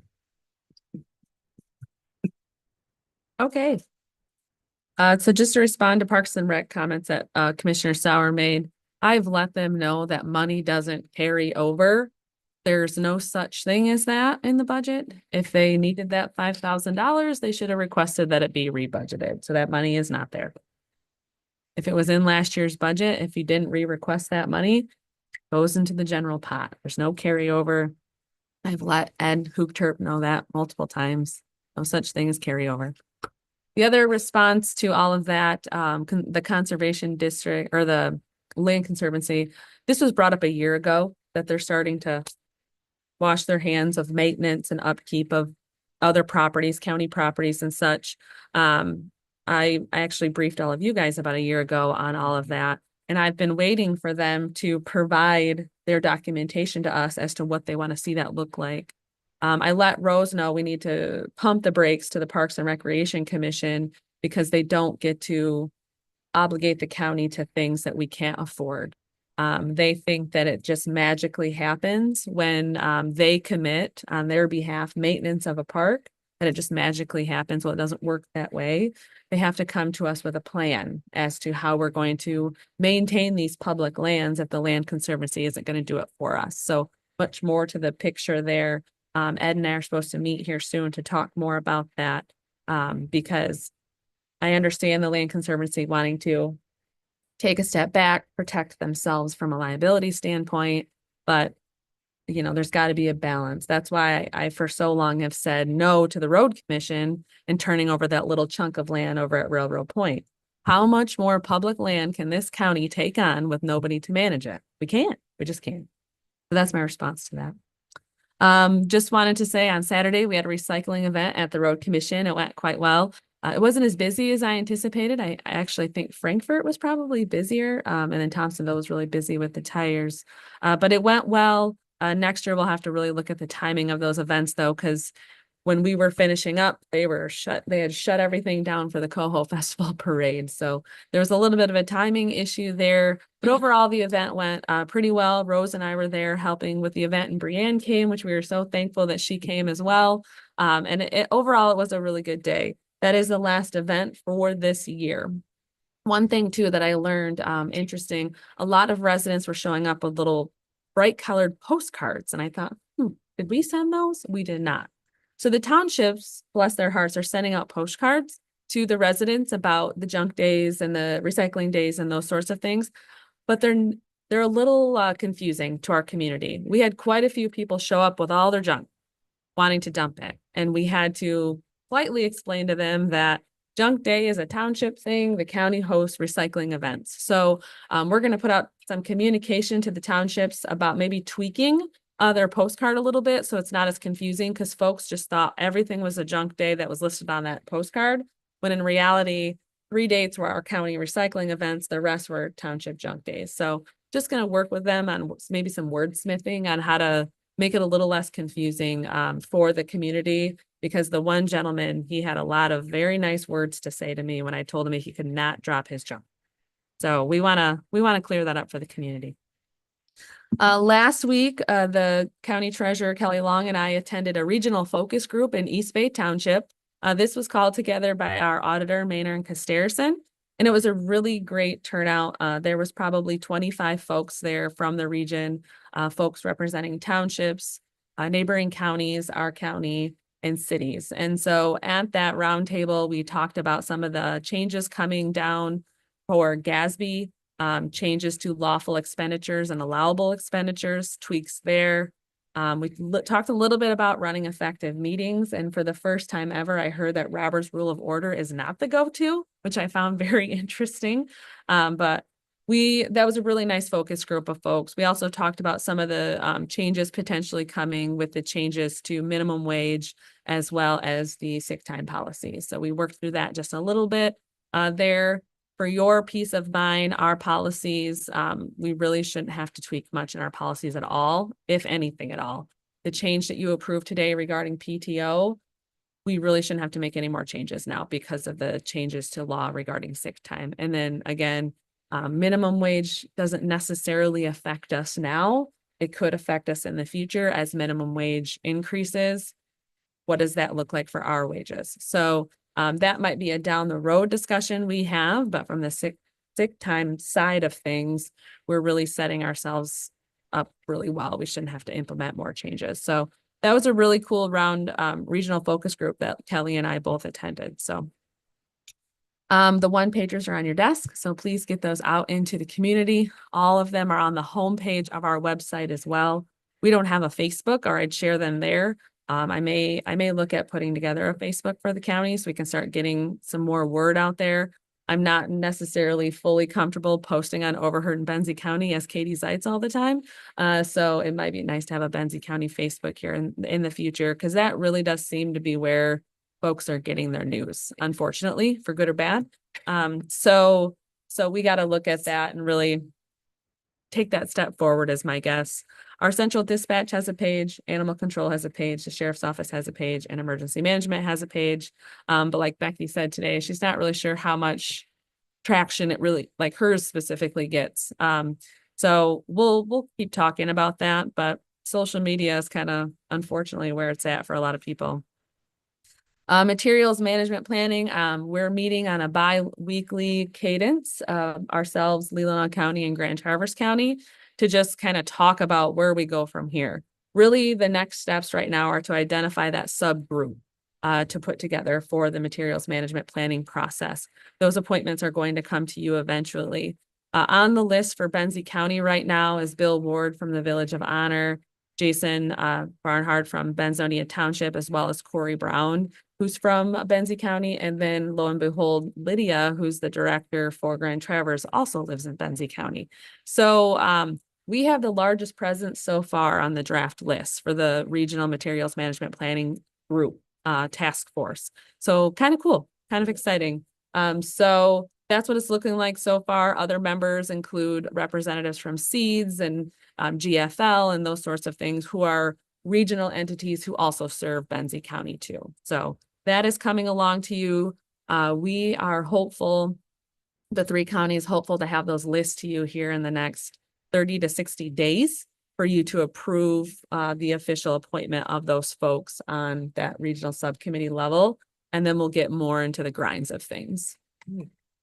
There was a request a couple of months ago that I continue to work on updating job descriptions. As you know, through the reclassification process, we updated the job descriptions for all of our folks who are below a department head status. And so now we're working through those department head job descriptions. Most of them have been updated in the last couple of years because we've had a lot of moving and shaking happening, but just giving those all a once over review, tweaking where maybe necessary. And then I'll bring those to you at a study session for everybody to just do. So revenue sharing. So as I've talked about with the state budget, they've increased revenue sharing for counties $30 million across the board.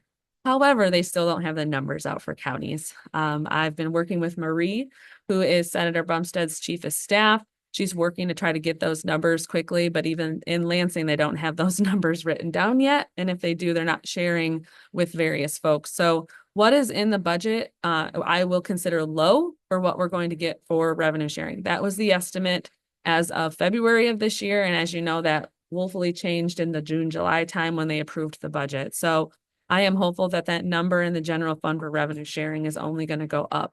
I'm hopeful we'll have it before we adopt our budget, but even Marie can't track it down. So I'm not real positive how I'm going to track it down any sooner. So, and then one last item that I want to bring up, which I find heavily unfortunate.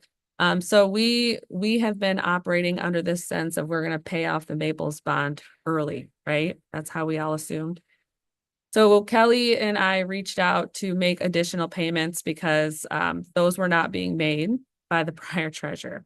So we went to make the additional payments and we were informed by the bond council that we're not allowed to pay off that bond early. So it will be paid off in 2029 like originally intended. because we cannot pay extra to pay it off sooner. We're not allowed to. We are seeking some additional guidance on that to see if there's any way we can get around that. So far, we've been met with roadblocks, but the prior county treasurer indicated that we could pay off early, but Kelly and I are finding that actually we're not able to pay off early. So just so you're aware, at this point, that bond will not be paid off any sooner than the 2029, which is the original. Now, we can levy less over the next couple of years, every year, depending on the need. So we will continue to do that. So like the levy this year is less than what we can fully levy. So that's a good thing. We just can't pay it off early like we had hoped. So just wanted to let you know that it is unfortunate. But that's what we learned when we reached out to the bond agency. I don't know if maybe Shelley did or didn't reach out to the bond agency prior, or if she just assumed we could, but that's indeed not true, is our understanding. That's because we refinanced and got a lower rate. That I'm not sure of, that piece of So it. that was the only way that we were able to levy less, I guess, is the way I recall it. So, Although it's not uncommon to have a no early payoff clause in a bond. Yeah.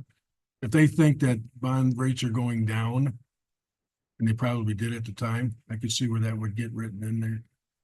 so Disappointed to hear that. And I Kelly hope, and I were very disappointed when we called them up. and I hope that we only collect from the taxpayers what we actually need. Yeah, well, you'll notice in the budget this year, we have it brought down to 0.3 and our maximum allowable is 0.6350. Okay. So we are bringing it down to what we need only. We've made that commitment every year to the community. I just wanted to let you know that we all thought and intended to pay off early, but we don't have that ability. So now that you've said that, Katie, I think you've done a good job of representing us in the paper, in all media. As we're talking about the proposals for the ballot this coming November, we need to celebrate the fact with the community that we're having a reduction in what we're collecting for the bond millage. Yep. We can do that. I actually, Colin Mary popped me an email late yesterday wanting to sit down and talk about the budget, which naturally would fit into the levy. So I would anticipate him and I connecting this week, and maybe next week or the week after, it'll be in the Record Patriot talking about the county budget. And working backwards in your comments, that $30 million statewide revenue sharing, I mean, by the time you dilute that among the communities, and I'm sure there's probably, it's based on size. So if the 30 million was the impact to counties specifically, there was additional funding that impacted the cities, the villages, and the townships. So the 30 million is spread across 83 counties. Right. The methodology of how they get to the numbers, I'm not quite clear on, because they also changed some of the revenue sharing and the reporting aspect of it. You know, we had to report to get a certain amount of the revenue sharing. Well, they've taken away some of the reporting standards. There's also, they're continuously talking about, do they set aside a certain amount of this revenue sharing specifically for law enforcement? That was thrown in there for a couple of years, and then that's been pulled back a little bit as well. I think it was put back in there, and I think the percentage ended up changing as well. So we get this lump sum of revenue sharing, and for many years it just came to the county. Well, then they did a carve out specifically to public safety. And they didn't give us more just because they did a carve out for public safety. And they were fighting that before they approved the budget about, is there going to be a carve out for public safety? One, and should the counties have to report to get this money too? Well, they did take away the reporting piece of it, which is really great. It's one less report that administration has to do every year for money. But that carve out on the law enforcement piece, I haven't gotten the clear cut and dry percentage of if and how much is specifically having to be allocated to public safety versus what's just coming to the county. So I'm still waiting on that. That's why I was working with Marie Bumstead's chief of staff to try to get through to that. So there's no published formula to what you. Not yet. Parks and Rec, I was able to check off one of my questions about the carryover, but I think that's important for our committees to understand. Because in the private sector, They may be thinking, hey, look at, I've got it in my savings account, Yeah, and they don't understand that. So, yes, and it took me a while, to quite frankly, to understand it myself. yes. But I've been aware of some conversations regarding Parks and Rec about this potential hire they may do. We haven't even budgeted for that, right? You're right. There's no actual carve out of money set aside for a parks person, whatever you may call them. It's been talked about for a couple of years. They've done a study. EDC made a recommendation that if there was going to be money set aside, they think it should be for Parks and Rec and not for EDC purposes. But you as a board have not carved out a dollar amount to hire a parks person at all. Okay, so if after the approval of the budget, they came back and had a legitimate plan, is that something that we would have a bucket of money we could draw from, or is that not likely to get funded at all? So there is funding set aside in contingency, in the general fund. So after we factor in a lot of the other items that we talked about along the way, we did set aside funding in contingency of, $268,000. So if the Board of Commissioners wanted to hire that person or even a contracted person, part-time person, whatever that may be, we would most likely pull from that contingency fund of dollars in the general fund. Isn't that money gonna have to be committed for the jail? It could. Yeah, okay, so that there's decisions, that's not 260,000 after we handle the short fail of the jail. That's what's available in contingency in its totality. Yes, sir. Okay, all right. And I'd be curious to know how other commissioners feel about this, but we had this discussion about lands that aren't on the tax payrolls, or at least not fully taxed. I know that we're gonna have some information come back to us, hopefully, about how much property's on there. But if the chair was willing to support this, I'd be interested in knowing if we could have a discussion about limiting the amount of property in the county that's under that status. Mm-hmm. Because we're draining our resources. And quite frankly, I've been thinking about this ever since I heard this conversation about Alberta. I mean, that's a big number. That lakefront property, I mean, very valuable, highly taxed. And if that's suddenly pulled off the tax rolls, that has its real impact.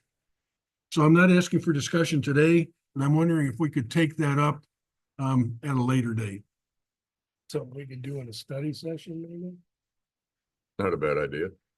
Well, I think what we need to do, because I don't know if that's allowed. I don't need it. Right. So I think before we get too far, I need to pose this question to our legal counsel and have them prepare an answer for us as to, is this something we can even explore? I don't know if it is. If it is, then let's place it on a study session. If it's not something we can explore, I mean, you'll get it via a legal opinion.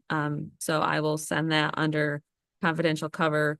And we'll decide then if we need to go to a study session. And that's exactly the approach that I was anticipating. But remember, I'm only one person on this board. Yeah. Make sure everybody else is giving the same direction. I think almost everyone shook their head as you were talking. Okay. Yeah, Even if we can't do anything, I think the public needs to be aware of what we're dealing with.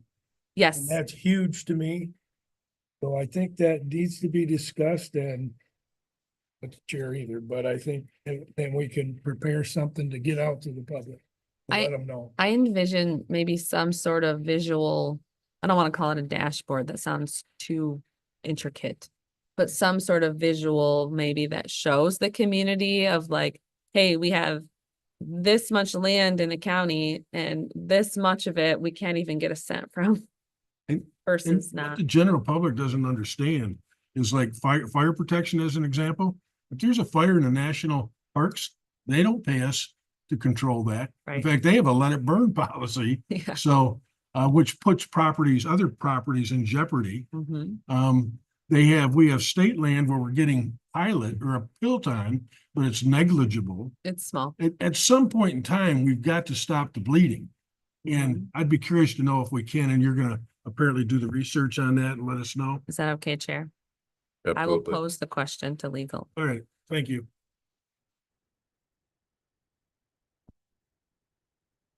Is there any other questions for me? Otherwise, that was all I had. Thank you. I think we So- did, let Drain Commissioner know that we should let a little bit, because Yes, it's not as if he didn't know. so. he knows, and I've talked to him before too. So it brings us down to presentation of correspondence. I don't believe there is any more. Brings us to our last public comment. Does everybody like to share on the public comment? We'll close public comment and look for a motion to adjourn. So moved. Evan, Support. Karen. Motion and support. All those in favor say aye. Bye. Aye, opposed.